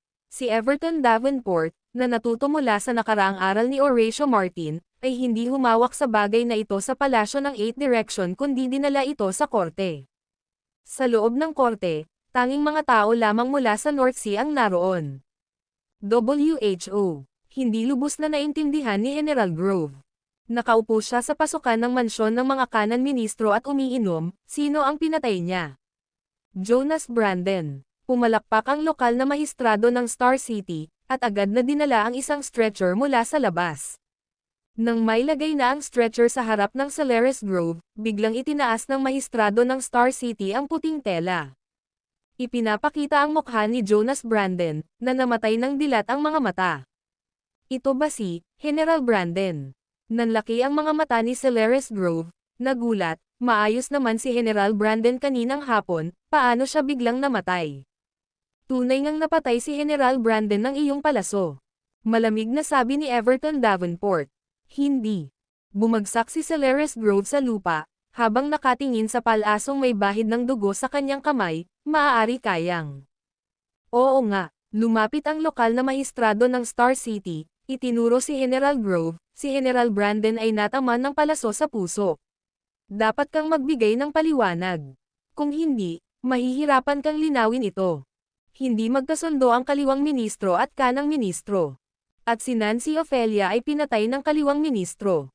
Si General Grove ang sinumpaang anak ng kanang ministro, kaya makatuwiran ang paghihiganti. Total, ang namatay ay ang minamahal na commander ng kaliwang ministro. Buong gabi kong binantayan ang pasukan ng mansyon ng kanang ministro, walang iniiwang kahit isang pulgada. Ang mga gwardya sa pasukan at ang kanang ministro mismo ang makakapagpatoto. Tumulo ang malamig na pawis sa noo ni Celeres Grove, na agad siyang nawalan ng malay. Tila kaya niyang tumalon sa Yellow River nang hindi pa rin siya nakakaligaw ng malinis. Pero sa iyo ang palasong ito. Hinaplos ng maestrado ng Star City ang kanyang balbas at sinabing, mayroon bang sino man sa mundo ang maaaring magnakaw ng palaso ni General Grove. Nang marinig ito, dali-daling tiningnan ni Celeres Grove ang palaso na hawak niya. May serial number ang baras. BLG 521. Ang kahusayan sa paggawa na kailangan para sa kanyang mga palaso ay napakataas. At ang kakaibang teknik na ito ng pagpapanday ng mga palaso, tanging si Celeres Grove lamang ang nakakaalam. Ang mga balahibo para sa mga palaso ay pawang gawa-gawa lamang. Hindi man lang makalapit ang mga tagalabas. Ang bawat palaso ay may natatanging serial number. Kapag inabot ni General Grove ang isang palaso, masasalo lang ng kanang kamay niya ang serial number. Sa bawat pagbaril niya, alam niya ang serial number ng palaso na pinaputok niya. 521. Isang oras na ang nakalipas. Itong palaso, panyan ko ito isang oras na ang nakalipas. Sa harap mismo ng pasukan ng Right Minister Mansion. Si General Grove, na parang biglang may naalala, ay mabilis na nagsabi, posibleng may kumuha nitong palaso. At pagkatapos ay kinulong ako. Isang oras na ang nakalipas. Bakit mo pa niya na ang palaso? Nagtanong ulit ang mahistrado ng Star City. Sa pagkakataong ito, ang biktima ay hindi mula sa tanggapan ng komisyoner, kundi isang gobernador militar. Dahil nalalapit na ang pagpapanumbalik ng North Sea, ang pagkamatay ng gobernador militar ay magiging isang malaking dagok. Isang oras ang nakalipas, may nag-aabang sa pintuan ng mansyon ng punong ministro. Matapos ko silang bigyan ng babala at hindi sila lumapit, nagpana ako. Namutla ang mukha ni Celeres Grove, wala naman talaga akong pinatay. Mga katulong, magsitingin kayo sa harap ng mansyon ng punong ministro kung may naiwan kayong mga palaso. Ikinumpas ng mahistrado ng Star City ang kanyang kamay, at agad na tumakbo palabas ang mga katulong. Naaalala ko na ngayon. Sampal. Biglang tinampol ni Celeres Grove ang noo niya, habang nakatingin kay Everton Davenport, kaliwang ministro. Pagkatapos kong magpana, bigla na lang sumulpat ang kaliwang ministro. Ang video na ito ay edited by Herban Storytelling. Kabanata 1247, Pagbisita sa gabi, kaliwang ministro. Nang marinig ang mga salita ni Celeres Grove, si Everton Davenport ay lubos na nagulat at nagtanong, bakit bibisita ang kaliwang ministro sa mansyon ng kanang ministro ng gabing-gabi na? Hindi lang siya, kundi pati na rin ang lahat ng opisyal ng korte ay nakaramdam ng hindi inaasahan. Naging magkaaway lang ang dalawa ng gabing iyon, at ngayon ay tumakbo na ang kaliwang ministro papunta sa mansyon ng kanang ministro. Totoo, itinaas ni Celeres Grove ang kanyang ulo, tumingin kay Everton Davenport, kamahalan, hindi po ako nagsisinungaling. Nakaupo ako sa harap ng tahanan ng punong ministro at umiinom ng alak nang, pagkatapos magpana, lumitaw ang kaliwang ministro. Tila sinusubukan pa niya akong hikayatin. Si Jonas Brandon ang gobernador militar ng North Sea, na gumanap ng papel sa pagbabalanse laban sa mga general militar sa ilalim ng kanang ministro. Ang makikinabang sa pagpatay sa gobernador militar ay ang kanang ministro. Kapag sinamahan pa ng pagpatay kay Nancy Ophelia noong gabi, si Celeres Grove na ngayon ang may pinakamalaking hinala. Ang palasong iyon, kahit paano mo patingnan, ay ang kanyang kakaibang palasong iyon. Mahirap takasan ang implikasyon. Tawagin ang kaliwang ministro. Pagkatapos ng ilang sandaling pag-aatubili, ikinumpas ni Everton Davenport ang kanyang manggas patungo sa gwardya ng pinto, agad. Hindi naman malaking problema ang alitan sa pagitan ng mga panloob na opisyal. Total, ang isang korte na binubuo ng daan-daang tao ay palaging nangangailangan ng maraming puwersa upang suriin at balansehin ang isa't isa. Ngunit isang napakamakapangyarihang sambahayan ang nanghihimasok sa awtoridad ng hari. Hindi natiis ng Everton Davenport ang pag-unlad nila hanggang sa puntong magkapareho silang pinaslang. Di nagtagal, ang mga sundalo ng North Sea na naghahanap ng palaso ay bumalik sa malaking bulwagan. Wala silang nahanap. Itong palaso na panyana ko, itinaas ni Celeres Grove ang isang pinong gawa na palaso na bakal sa kanyang mga kamay, medyo nalilito, siguro ay may nakapulot. Kung talagang gusto kong patayin si General Brandon, hindi ako gagamit ng isang bagay na halatang masusubaybayan. Kamahalan. May nagkukunwari siguro sa akin. Lumuhad siya sa lupa, nakayuko ang ulo. Huwag magpanik. Walang pakialam na nagsalita si Everton Davenport, hindi ka gagawa ng masama sa haring ito. Malalantad din ang katotohanan. Marami ka nang nagawa para sa North Sea sa mga nakalipas na taon, hindi hahayaang lumamig ang katapatan mo sa haring ito. Medyo kakaiba ang mga pangyayari. Kung talagang si Celeres Grove ang may gawa nito, hindi imposibleng gamitin ang paraang ito para maalis ang hinala. Total, ang kumbensyonal na pag-iisip ng mga tao ay walang malay na ipagpapalagay na kapag kumilos na si Celeres Grove, hindi na niya gagamitin ang kanyang katangiang balahibo ng palaso. Kung kabaligtaran ang gagawin niya, maaaring isa itong matalinong estratehiya. Ngunit kung si Celeres Grove ang kino-question, ang paglitaw ng kaliwang ministro ay naging lubhang kainahinala. Ang taong hindi inaasahan, ang karibal ng kanang ministro. Kung may isang taong talagang nagtatangkang mangilad kay Celeres Grove, ang kaliwang ministro ang pinakakahinahinala. Si Celeres Grove ay ampon na anak ng kanang ministro, ang pagpapabagsak sa kanya ay parang pagputol sa braso ng kanang ministro. Bukod pa rito, ayon sa mga interogasyon, tila tanging ang kaliwang ministro lamang ang lumitaw malapit sa tirahan ng punong ministro. Nakaramdam ng lamig sa kanyang gulugad ang Everton Davenport. Kung ang kaliwang ministro ang siyang nagbubuklod kay Celeres Grove at pinatay si Jonas Brandon, ang kanyang tapat na tagasunod, hanggang saan kaya lumala ang tunggalian ng mga paksayon? Hindi kaya't ang patuloy na kaguluhan ay hindi haantong sa pagbagsak ng bansa. Kamahalan. Binasag ng boses ng kaliwang ministro ang matinding katahimikan ng malaking bulwagan. Sumugod siya papasok, nataranta, at direktang lumuhad sa harap ni Everton Davenport. Ako ay nag-awan ng mali, kamahalan. Punong ministro, bakit ninyo ginagawa ang ganito kagandang kilos pagpasok ninyo sa malaking bulwagan? Bumalik si Everton Davenport sa kanyang trono at bahagyang yumuko, may narinig ka ba, marahil? Hindi kita lalaitin. Ipinatong ng kaliwang ministro ang kanyang mga kamay sa lupa, ang kanyang noo ay nakadikit din sa sahig, ipinatawag ako ng kamahalan ng gabing-gabi. Pagdating ko, casual akong nagtanong ng ilang mga katanungan. Ngunit hindi ko kailanman inakala na ang isang simpleng pagbisita sa mansyon ng kanang ministro ay magdudulot sa akin ng isang kaso ng pagpatay. Habang nagsasalita siya, napabuntong hininga siya. Kumabog ng malakas ang puso niya. Totoo kayang may ganitong pagkakataon sa mundong ito?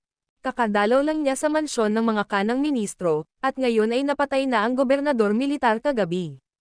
Bukod pa rito, hindi ko nasaksihan ang pagpapana ni General Grove. Pagdating ko, umiinom si General Grove, nagsimulang magkalkala ang kaliwang ministro sa kanyang puso kung sino kaya ang maaaring pumatay kay Jonas Brandon. Hindi siya naniwala na walang katuturan si Celeres Grove, at mas lalong wala ng dahilan ang kanang ministro para kumilos. Sa oras na ito, ang sinumang lumaban sa hari ay wala ng patutunguhan. Tunay ngang nagkataon. Malamig na sabi ni Everton Davenport, sinasabi ni General Grove na siya mismo ang nagpana, at nakarating kayo sa Right Minister Mansion pagkaraan ng ilang sandali. Kaya, malamang nagsisinungaling ang isa sa inyo. Kamahalan, sumusumpa ako sa langit. Namumula ang mga mata ni Celeres Grove habang itinataas ang isang kamay, kung ako'y nagsisinungaling, naway tiisin ko ang sakit ng 1,000 palaso na tumatagos sa aking puso. Amoy alak siya. Pero kitang-kita rin ang matapang niyang espiritu. Naagrabyado ang Celeres Grove. Ano ang dahilan ng lahat ng ito, at bakit kailangan pang mangyari ito sa kanya? Mas gugustuhin pa niyang makipaglaban sa tunay na salarin sa likod ng mga eksena. Hindi rin ako nagsinungaling. Paliwanag ng kaliwang ministro, na namumula ang mukha sa pagmamadali, dumaan lang ako sa mansyon ng kanang ministro, gusto kong makipag-ugnayan kay General Grove. Pero sino ang mag-aakala? Mangyayari ang ganitong insidente. Kung titingnan ang kasalukuyang sitwasyon, siya o si Celeres Grove ang tiyak na maituturing na mamamatay tao. Ngunit walang ginawa ang kaliwang ministro, ang gusto lang niya ay makuha ang pabor ni Celeres Grove. Naninindigan ang bawat partido sa kani-kanilang pahayag, kaya naman napakahirap para sa akin. Nag-isip ng malalim si Everton Davenport.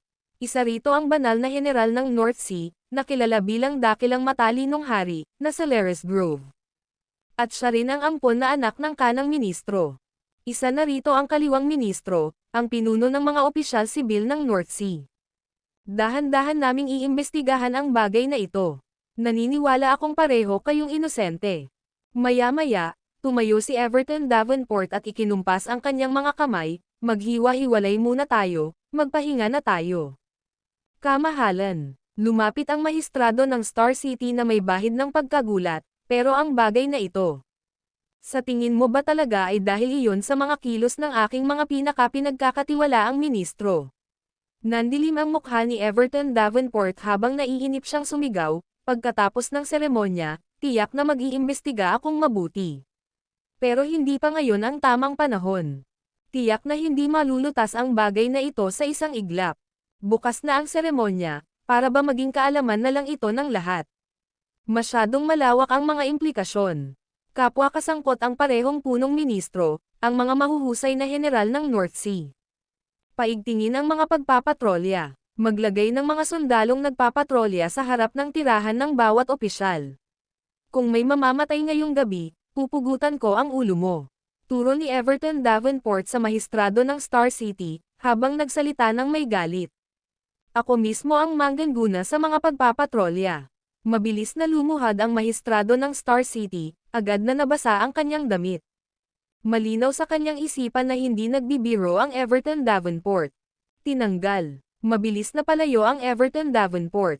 Samantala, sa korte ng hari, nakakakilabot at kakaiba ang atmosfera. Nagpalitan ng tingin ang kaliwang ministro at si Celeres Grove, nakikita ang paghihinala sa mga mata ng isa't isa. Kuwit, gayunpaman, sa oras na ito, sa mansyon ng kanang ministro. May bisita, bago lang ako rito, kaya hinihingi ko ang iyong gabay, punong ministro. Naupo si Julius Reed sa tapat ng kanang ministro, itinaas ang kanyang tasa ng alak, cheers. Mabuhay. Uminom din ng isang lagok ang kanang ministro. Nagtataka siya, ano ang tungkol sa pagbisitang ito ng manugang ng North Sea ng hating gabi? May kinalaman kaya ito sa nangyari noong maghapon? Kung ganoon nga, hindi dapat dumating ang bisita. Manugang na lalaki, gabi na, hinahanap mo ako, diretsahan ng ministro ang punto. Isa siyang sundalo at ayaw niya ng walang kwentang pagkukwento. Diretso lang. Nag-thumbs up si Julius Reed, puno ng paghanga ang mukha, tama sa pinakamagaling na mandirigma ng North Sea. Walang paligoy-ligoy. Tara, inumin muna natin yan. Kinuha niya ang isang pitsyel ng alak at iniabot ito sa kanang ministro, pagkatapos nating maubos ang pitsyel na ito, mag-uusap tayo ng detalyado. Pagkatapos sabihin ito, kahit nagulat ang itsura ng kanang ministro, itinaas ni Julius Reed ang pitsyel at uminom ng marami. Ang alak ay galing sa supply ng kanang ministro. Ligtas, walang anumang problema. Umiling ang kanang ministro, kinuha ang pitsyel, at uminom ng sagana. Sa totoo lang, may hinanakit ako sa kaliwang ministro.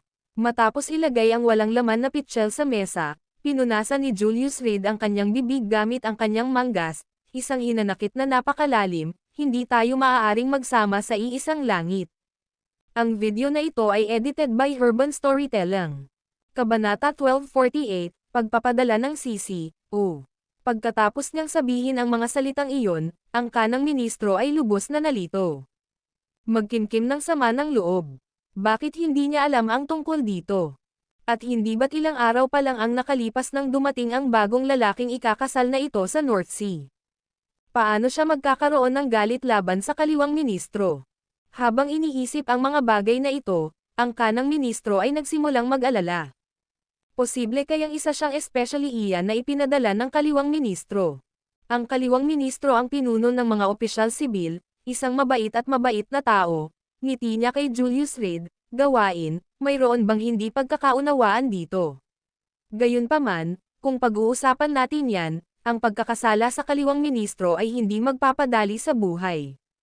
Totoo at hindi totoo, palaging kailangang magsaliksik.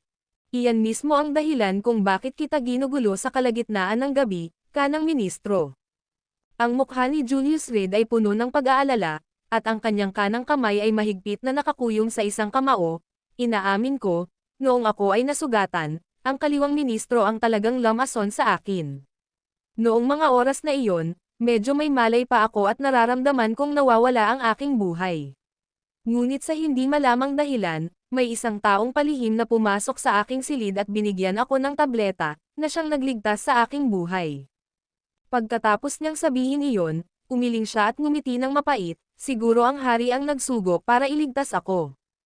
Nang marinig ito, nagulat ang kanang ministro. Malinaw na siya mismo ang nagbigay ng lason. Maaari ba itong maging ikakasal? Paano mo natukoy na ang kaliwang ministro ang lumason sa iyo? At napag-usapan mo na ba ang seryosong bagay na ito sa hari? Tanong ng kanang ministro sa mahinang boses. Ang ideya na maglagay ng lason ay nagmula sa Everton Davenport. Pero para lang lasunin, hindi para pumatay. Ngunit ang kanang ministro ang nagkusa na gawin itong isang nakamamatay na lason. Sino ang nakakaalam? Nauwi pa rin ito sa kabiguan, at natuklasan din ito ng Everton Davenport. Isa itong klasikong kaso ng pagnanakaw ng manok nang hindi nawawalan ng bigas. Sa ngayon, habang binabanggit ng lalaking ikakasal ng The North Sea ang bagay na ito, pakiramdam niya ay nakakatakot ang sitwasyon. May nakita akong butil na gawa sa kahoy sa lupa. Pagkatapos magtanong, sinasabing galing ito sa kaliwang ministro, bahagyang kumunat ang noo ni Julius Reed. Habang nakayuko patungo sa kanang ministro, isa akong mandirigma at tiyak na maglilingkod ako sa ilalim mo. Dahil ganito ang sitwasyon, hayaan mong maging prangka ako tungkol sa isang bagay, at umaasa akong mapoprotektahan ako ng kanang ministro. Ngumiti siya ng mapait, kahit ako ang lalaking ikakasal ng North Sea, pakiramdam ko ay para akong nasa bingit ng mga tusok-tusok. Mahal na ministro, kung hindi po kayo mamasamain, maaari po ba kayong maging katuwang ko? Anong pinagsasabi mo, nobyo? Lihim na natuwa ang ministro, nang makitang maling tao ang napunta sa walang muwang na binata sa harap niya. Nilinlang ng kaliwang ministro ang kanyang sarili. Isa itong perpektong pagkakataon para sumabay siya sa agos at makipagkaibigan sa binata sa harap niya. Isa kang mandirigma, at ako ang pinuno ng mga mandirigma. Kahit hindi pa tayo nagkita noon, aalagaan pa rin kita. Kinabog ng kanang ministro ang kanyang dibdib, puno ng kasabikan. Taga Medicine King Valley ako, gaya ng malamang alam mo na, sabi ni Julius Reed na lasing ang mukha, ngunit kinuha pa rin ang isang garapon ng alak, pinuno ang sarili niyang tasa bago pinuno ang tasa ng mga kanang ministro. Aaminin ko, marami na akong nakitang kakaibang mga simbolo. Pero ang simbolo sa butil na suot ng palso ng kaliwang ministro, ay tila. Pinaikit niya ang kanyang mga mata, na wala sa pag-alala. Ano ba yan? Nagmamadaling tanong ng kanang ministro, magsalita ka agad. Naalala niya ang butil na iyon ng kaliwang ministro. Hindi kailanman humihiwalay sa kanyang katawan. Noong una, inakala lamang ng lahat na isa itong palamuting pang-alaala, ngunit ngayon, nang marinig ang sinabi ng binata. Nagsimulang magplano ang kanang ministro sa kanyang isipan. Ito ay bead pulse. Hinala ko na ang kaliwang ministro ay maaaring isang bead pulse infiltrator na ipinadala sa ating The North Sea. Natapos magsalita si Julius Reed at mabilis na tinakpan ang kanyang bibig, sabay ngiti ng mapait, mabuting ministro, dapat mong panatilihing confidential ito para sa akin.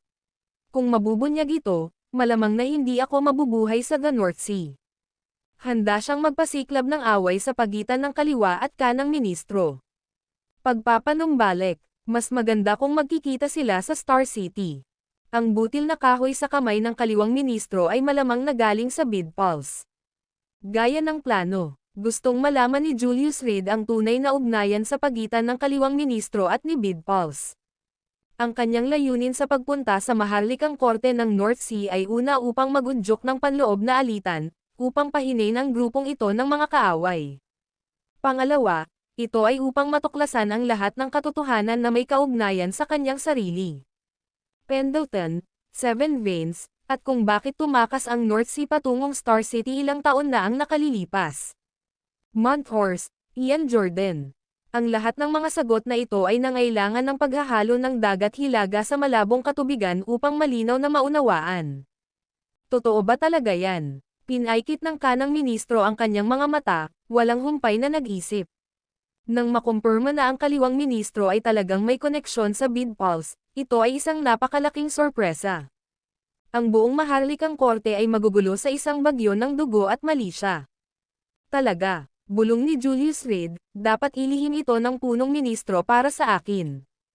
Tila pinagsisihan niya ang pagbubunyag ng isang napakahalagang bagay.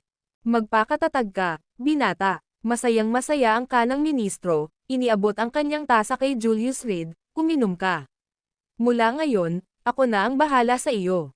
Habang tumatagal ang kanilang pag-uusap, lalo silang nagiging masayahin, at lalo silang umiinom.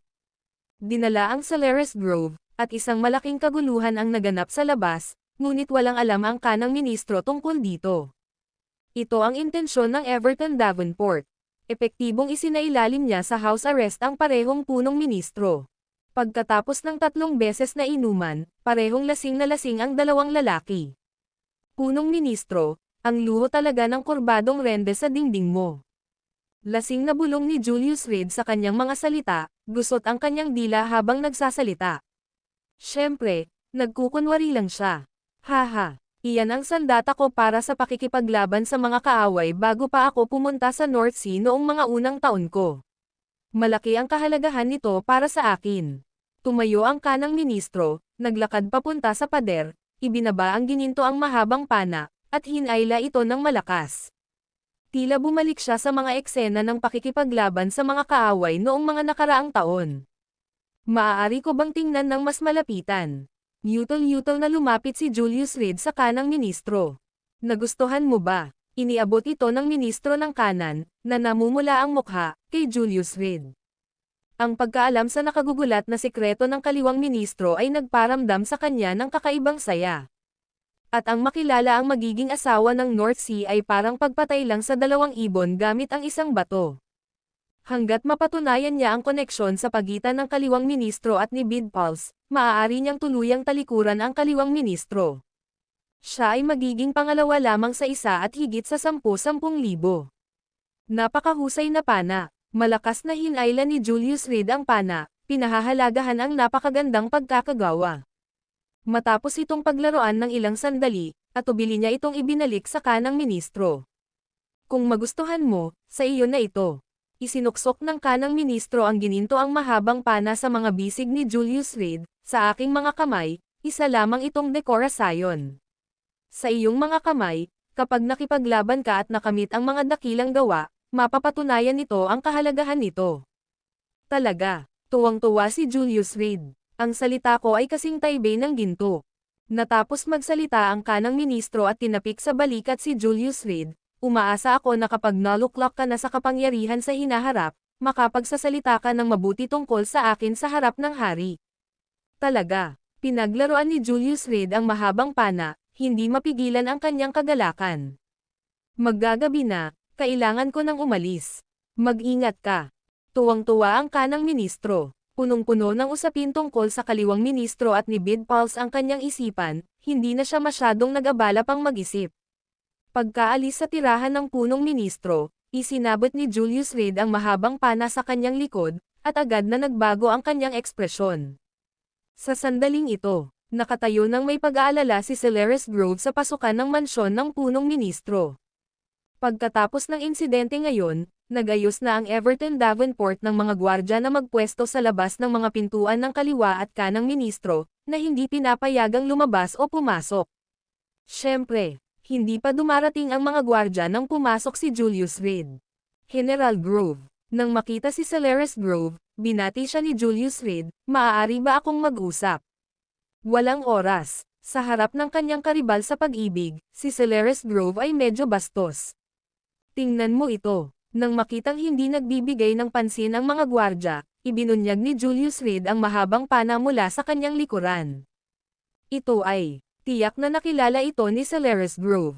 Ito ang paboritong bagay ng kanang ministro. Paano kaya ito lumitaw sa binata na nasa harap niya? Pinagkatiwala sa akin ng kanang ministro ang paghahatid ng mensahe sa iyo. Hinayla ni Julius Reed si Solaris Grove papunta sa kakahuyan at bamulong. Ngayon, sinimulan ng paghinalaan ng hari ang kanang ministro, kailangan niyang maghanap ng ibang paraan palabas. Hiniling sa akin ng kanang ministro na sabihin sa iyo na umalis ka agad sa korte ng hari, pumunta sa Thunder Peak Hall sa Amerika, at hanapin si Bed. Ganoon ba? Sa simula ay nag-alinlangan si Solaris Grove, Ngunit ang minamahal na kayamanan ng kanang ministro ay nasa mga kamay ni Julius Reed. Hindi niya ito magawang hindi paniwalaan. At sa katunayan, ang sitwasyon ay lalong nagiging hindi kanais-nais. Kung aalis ako, hindi ba't parang pagtakas ko lang sa krimen? Hindi pa rin neresolba ang pagkamatay ni Jonas Brandon, at ayaw niyang umalis. Hindi mahalaga ang katotohanan, kung sino ang mamamatay, walang ekspresyong sabi ni Julius Reed, kung hindi ka aalis, tiyak na mamamatay ang kanang ministro. Ginagamit ka lang ng kaliwang ministro para pabagsakin ang kanang ministro. Aalis na ako. Nag-atubili sandali si Celeres Grove, kinumpirma na ang mahabang pana ay tunay ngang pag-aari ng kanang ministro, sa kanya inapakan ang kanyang paa. Naglaho siya sa kadiliman. Ang video na ito ay edited by Urban Storytelling. Kabanata 1249 na Hidi, sa sandaling umalis ka, tapos na ang kanang ministro. Sa madilim na gabi, dahan-daang hinaplos ni Julius Reed ang mahabang pana sa kanyang kamay, nakangiti at umiiling. Nilayo ng Celeres Grove na tumakas sa North Sea ngunit napilitan siyang pumatay. Sa kasalukuyan, malala ang panloob na sitwasyon ng North Sea, at ang korte ng imperyo ay tumatanggap ng mga dayuhang panauhin, kaya naman lubos itong mapagbantay. Kada 10 hakbang ay may bantay, at kada 100 metro ay may bantay.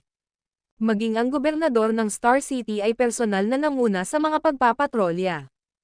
At angkop lamang, si Celeres Grove, na pinaghihinalaang sa pagpatay, ay tiyak na magiging pangunahing target ng pagmamatsyag. Para makaalis sa North Sea, ang tanging pagpipilian niya ay lumaban. Patawarin mo ako sa aking pagiging prangka, ngunit sa iyong katalinuhan lamang, hindi mo ako kailanman mapapatay. Itinabi ni Julius Reed ang mahabang pana, naghahandang umalis. Biglang nanliit ang mga mata niya. Isang pakiramdam ng panganib. Nang lumingon si Julius Reed, nadatnan niya ang isang elder na nakatayo sa harap niya. Lingid sa kanyang kaalaman, tahimik na lumitaw ang matanda sa kanyang likuran. Mahusay na estratehiya, banal na Panginoon.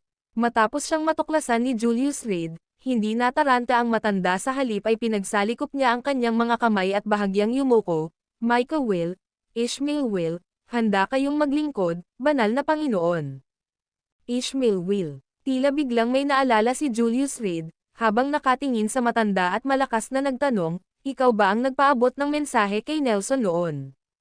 Sa kanyang alaala, ang taong maaaring lumitaw sa the North Sea at alam ang kanyang pagkakakilanlan.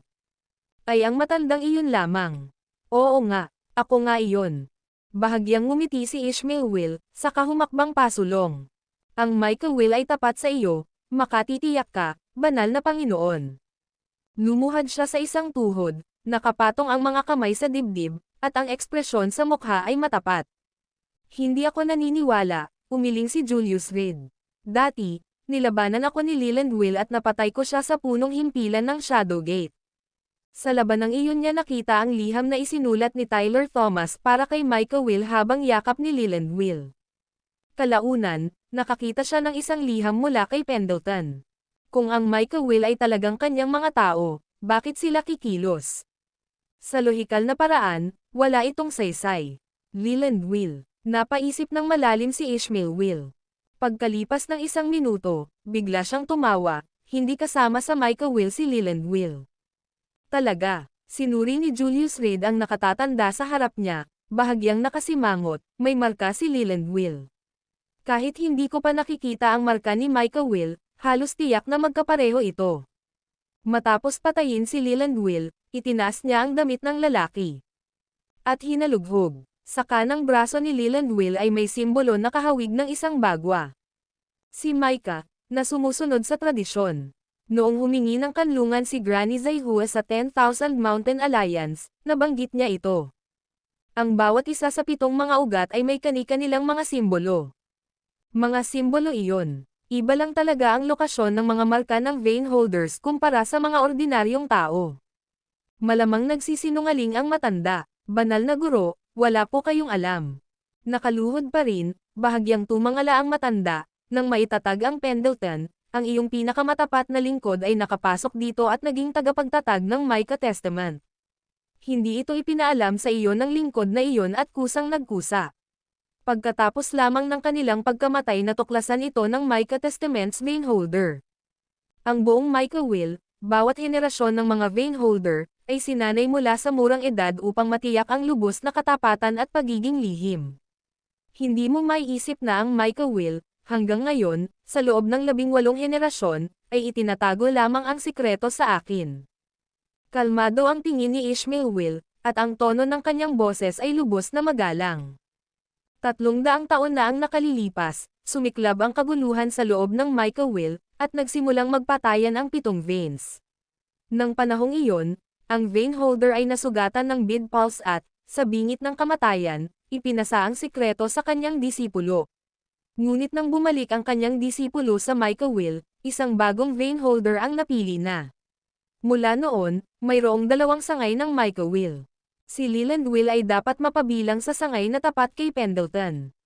At kami ang nakatagong sangay ng Micah Will. Maaari nyo kaming tawaging Graham Will.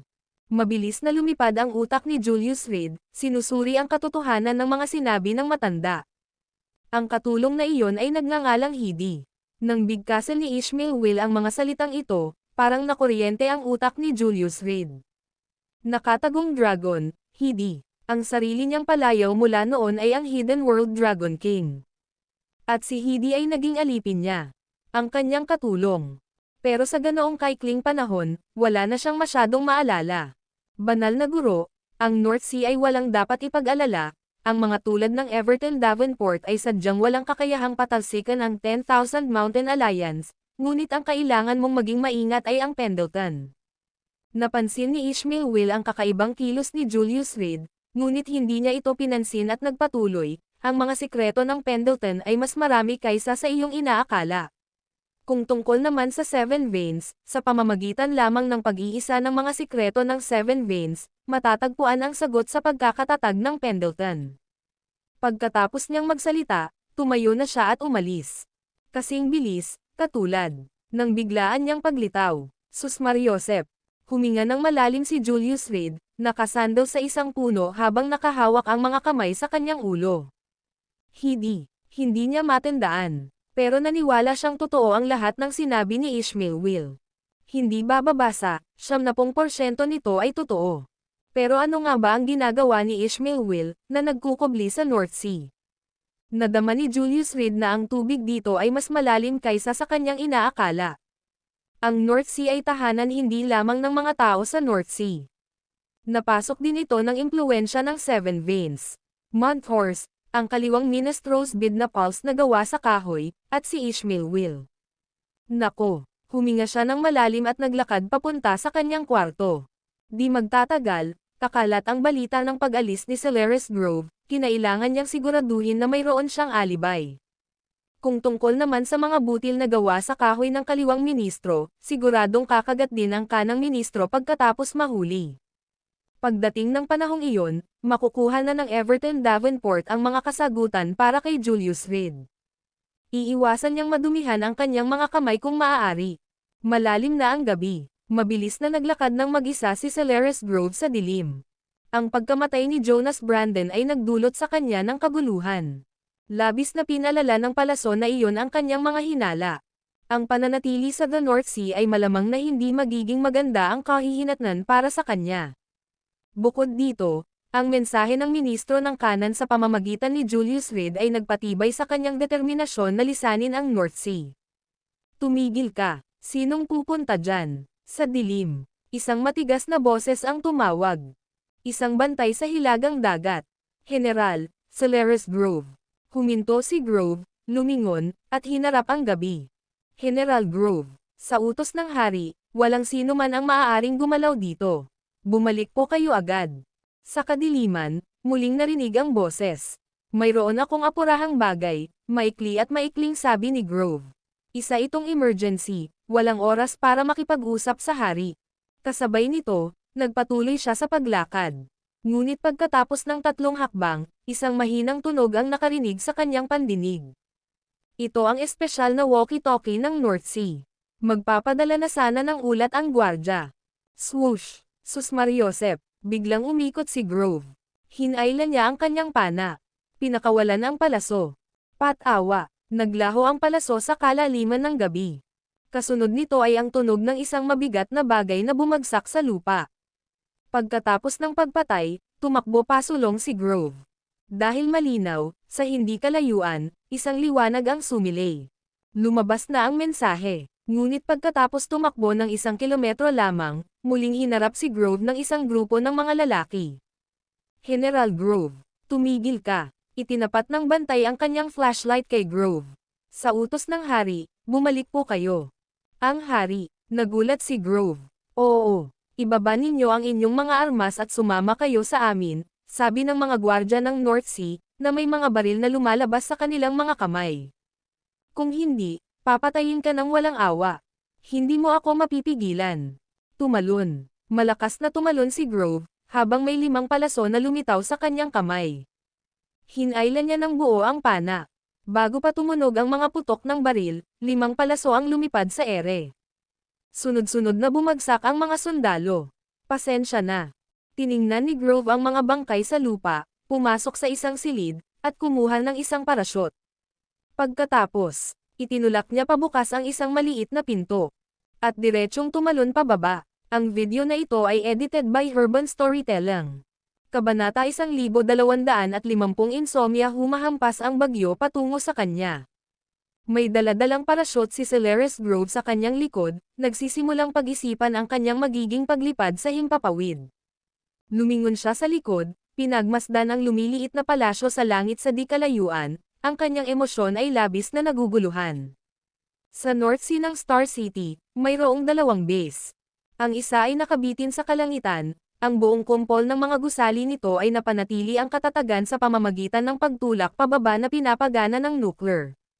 Malayo ang layo ng palasyo sa langit mula sa lupa.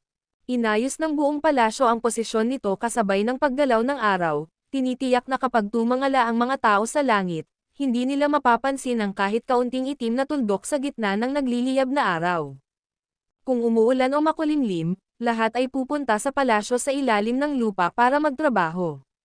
Gayunpaman, ang palasyo sa ilalim ng lupa ay pansamantalang reserba lamang at mas maliit kaysa sa palasyo sa langit kung saan kasalukuyang naroon ang Celeres Grove. Ang swerte naman, nasa palasyo ng kalangitan ang Celeres Grove. Ang pagtalon pababa mula sa palasyo ng kalangitan, para sa pagsalo sa kanya ng Everton Davenport ay parang paghahanap ng karayom sa tumpok ng dayami. Kung nasa palasyo siya sa ilalim ng lupa, hindi sigurado si Celeres Grove kung makakatakas siya. Nang lumapag siya, gamulong siya kasabay ng momentum, binitawan ang parachute at tumakbo patungo sa urban area ng Star City. Sa madilim na kalangitan sa gabi, wala nang makitang bakas ng palasyo sa langit si Celeres Grove. Kuwit, ano na ang dapat nating gawin ngayon? Kailangan nating ipaalam sa kanang ministro. Ang pagtakas ni Celeres Grove ay parang pagtakas mula sa kanyang mga krimen. At napatay niya ang ilan sa ating mga bantay sa North Sea. Ang kanang ministro ay ang kanyang umampon na ama, at sa pagpatay kay Nancy Ophelia ngayong gabi, tiyak na mananagot ang kanang ministro. Tama, ang mas malala pa, maaaring maghinala ang hari na ang kanang ministro ang may pukana nito.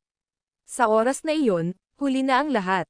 Sa loob ng pangunahing bulwagan ng palasyo sa langit, palihim na nagsimulang bamulong ang mga miyembro ng partido ng kanang ministro. Ang paglipad ng Celeres Grove ay hindi isang maliit na isyo. Lalo na't nakapatay siya ng isang grupo ng mga gwardya. Kung hindi lang dahil sa pagtakbo ng gobernador ng lungsod ng Star City papunta sa banyo dahil sa pagtatae, malamang ay namatay na rin siya sa ilalim ng mga palaso ni Celeres Grove. Pero mahigpit na binabantayan ang pasukan papunta sa mansyon ng mga kanan ministro, hindi tayo makapasok. May bamantong hininga sa pagkadismaya. Naisip nilang pumunta roon para magbigay ng impormasyon, ngunit naihiwalay na ng Everton Davenport ang mansyon at hinarangan pa ang lahat ng signal sa buong the North Sea. Para makipag-ugnayan, maaari lamang gamitin ang mga walkie-talkie ng militar na eksklusibo para sa hukbo ng North Sea. Gayunpaman, wala sa mga taong naruroon ang may awtoridad na gamitin ang mga walkie-talkie na ito. Ang mga komunikasyong militar ay ganap na nasa kamay ng Everton Davenport. Teka, marahil ay nalaman na ng kaliwang ministro ang balita. Kung magbibigay tayo ngayon ng impormasyon, kung sakaling mag-imbestiga pa ang hari, maaari pa nitong idamay ang kanang ministro. Tinangka ng ilang makatuwirang opisyal ng korte na hikayatin ang iba. Bigla, isang sunod-sunod na nagmamadaling yabag ang narinig. Ang hari, sa sandaling makapasok si Everton Davenport sa pangunahing bulwagan ng palasyo sa langit, agad na lumuhad ang mga ministro. Pak-alma, ikatlong pagbabantay na ng gabi, at si Everton Davenport, hila-hila ang kanyang pagod na katawan, ay umupo sa trono ng dragon. Unti-unti, sunod-sunod na lumitaw sa palasyo ang mga ministro ng North Sea. Kahit kasama na, ang kaliwang ministro, nakakakilabot ang kapaligiran. Sa loob ng korte na may halos 100 katao, lahat ay nakayuko ang kanilang mga ulo. Nakatakas ang Celeres Grove. Sa wakas, nagsalita si Everton Davenport, binasag ang katahimikan. Pinatay niya ang ating mga bantay at tanod sa hilagang dagat sa mga pintuan ng palasyo sa langit, at tumakas. Sa malawak at madilim na gabi, wala talaga siyang bakas. Putok, sinuntok niya ang trono ng dragon, bahagyang nagalit. Isa itong sadyang sampal sa mukha para sa kanya. Habang papalapit ang engranding seremonya bukas, nagpakita na ng pagiging mapagpakumbaba ang Everton Davenport sa pamamagitan ng hindi pagpapanagot sa sinuman. Bukod dito, sa mismong bulwagang ito, personal niyang ipinangako na ibubunyag ang katotohanan at hindi gagawa ng masama sa sinumang inosenteng tao. Ngunit, gayunpaman, determinado pa ring tumakas si Celeres Grove. Pinapatay ang sarili niyang mga kababayan. Pagtataksil sa tiwala niya. Para bang sinampal ng malakas ang mukha ng Everton Davenport. Ang init ng pagkakahawak niya sa pisngi. Prefect ng Star City. Sumigaw siya, "Nandito na ang inyong lingkod." Kumabog. Napaluhod ang prefect ng Star City sa takot, nanginginig ang buong katawan. Nagtatae ang inyong lingkod at hindi niya alam na makakatakas si General Grove. Inutusan siya ng hari ng North Sea na magpatrolya kasama ang kanyang mga tauhan, ngunit nagawa ni Celeres Grove na tumakas mula sa Celestial Palace. Halos mamatay sa takot ang prefect ng Star City. Kahit na naroon ka, isa na lang sana ang bangkay ngayon, wala nang iba. Malamig na sabi ni Everton Davenport, ang kakayahan ni Celeres Grove sa pakikipaglaban ay kabilang sa pinakamahusay sa mga mandirigma ng the North Sea. Ipinatawag kita, hindi para panagutin ka. Kinikilala ng inyong lingkod ang kanyang pagkakasala. Pakiramdam ng prefect ng Star City ay muntik na siyang makaligtas sa kapahamakan. Ang mabuhay, isang malaking biyaya. Bilang Everton Davenport, commander ng the North Sea, umaasa ako sa kagandahang loob at katapangan. Tumayo si Everton Davenport mula sa Dragon Throne ng may seryosong mukha, at sinabing, nangyari na ang mga bagay-bagay, nakaalis na ang Celeres Grove. Kahit patayin kita, ano pa ang silbi nito? Mas mabuting isipin natin kung paano natin malulutas ang bagay na ito. Matalino ang kamahalan. Sa ibaba, lumuhad ang mga nasa korte bilang pagpupugay. Walang kwentang usapan yan, ayoko nang marinig ulit. Galit na ikinumpas ni Everton Davenport ang kanyang manggas, prefect ng Star City, isama mo ang iyong mga tauhan at palibutan agad ang Right Minister Mansion. Tipunin ang mga puwersa ng North Sea, at huwag mong hayaang makatakas kahit isang langaw. Bukod dito, huwag mong takutin ang mga dayuhang bisita. Kung hindi, pupugutan ko kayo ng ulo.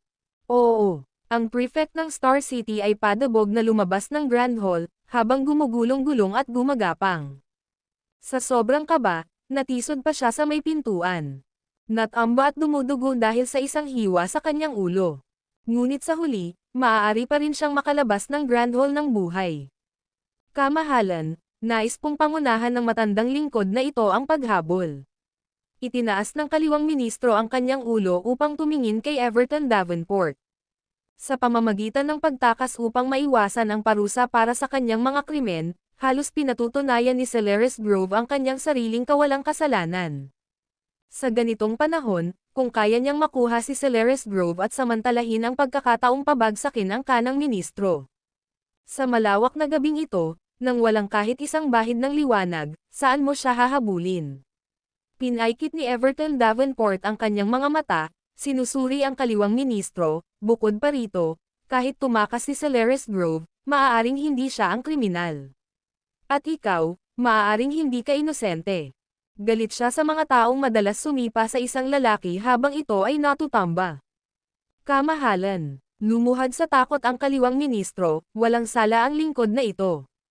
Nagmuni-muni siya at nanunumpa na hindi siya kailanman nasangkot sa pagpatay. Kung ang mamamatay tao ay talagang nasa pagitan niya at ni Celeres Grove, malamang si Celeres Grove iyon. Tuwang-tuwa ang kaliwang ministro dahil kung may mangyari kay Celeres Grove, tiyak na masasangkot ang kanang ministro. Sa katunayan, iyon din ang naisip ni Celeres Grove. Kung may ibang taong pinatay, ang kaliwang ministro ang magiging pinakakahina-hinala. Gayunpaman, ang tunay na mamamatay tao ay nakahiga sa kama ngayon, pinag-aaralan ang isang formula. Nabahala si Julius Reed sa biglaang paghinto ng signal, habang gusto sana niyang makipag-usap kay Kela Radcliffe.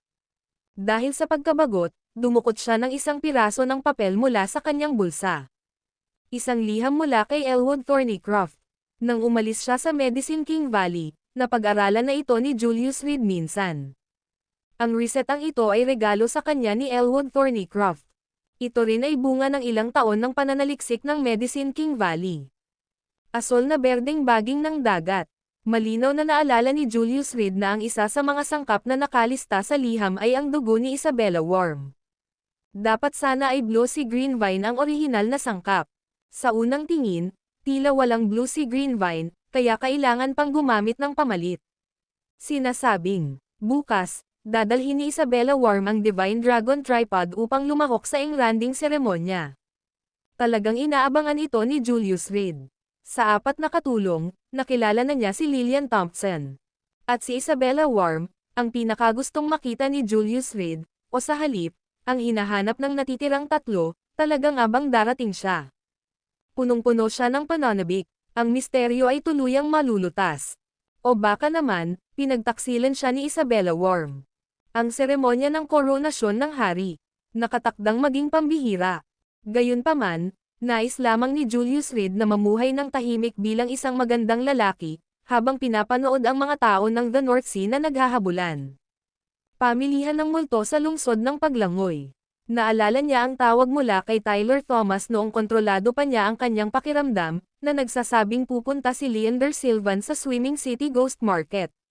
Bakit siya nilinlang ni Isabella Worm noong una? Maaari kayang dahil ito sa paglalakbay niya patungong North Sea, para ilihis ang kanyang atensyon. Tinakpan ni Julius Reed ang kanyang sarili ng kumot, dahil sa kanyang insomnia.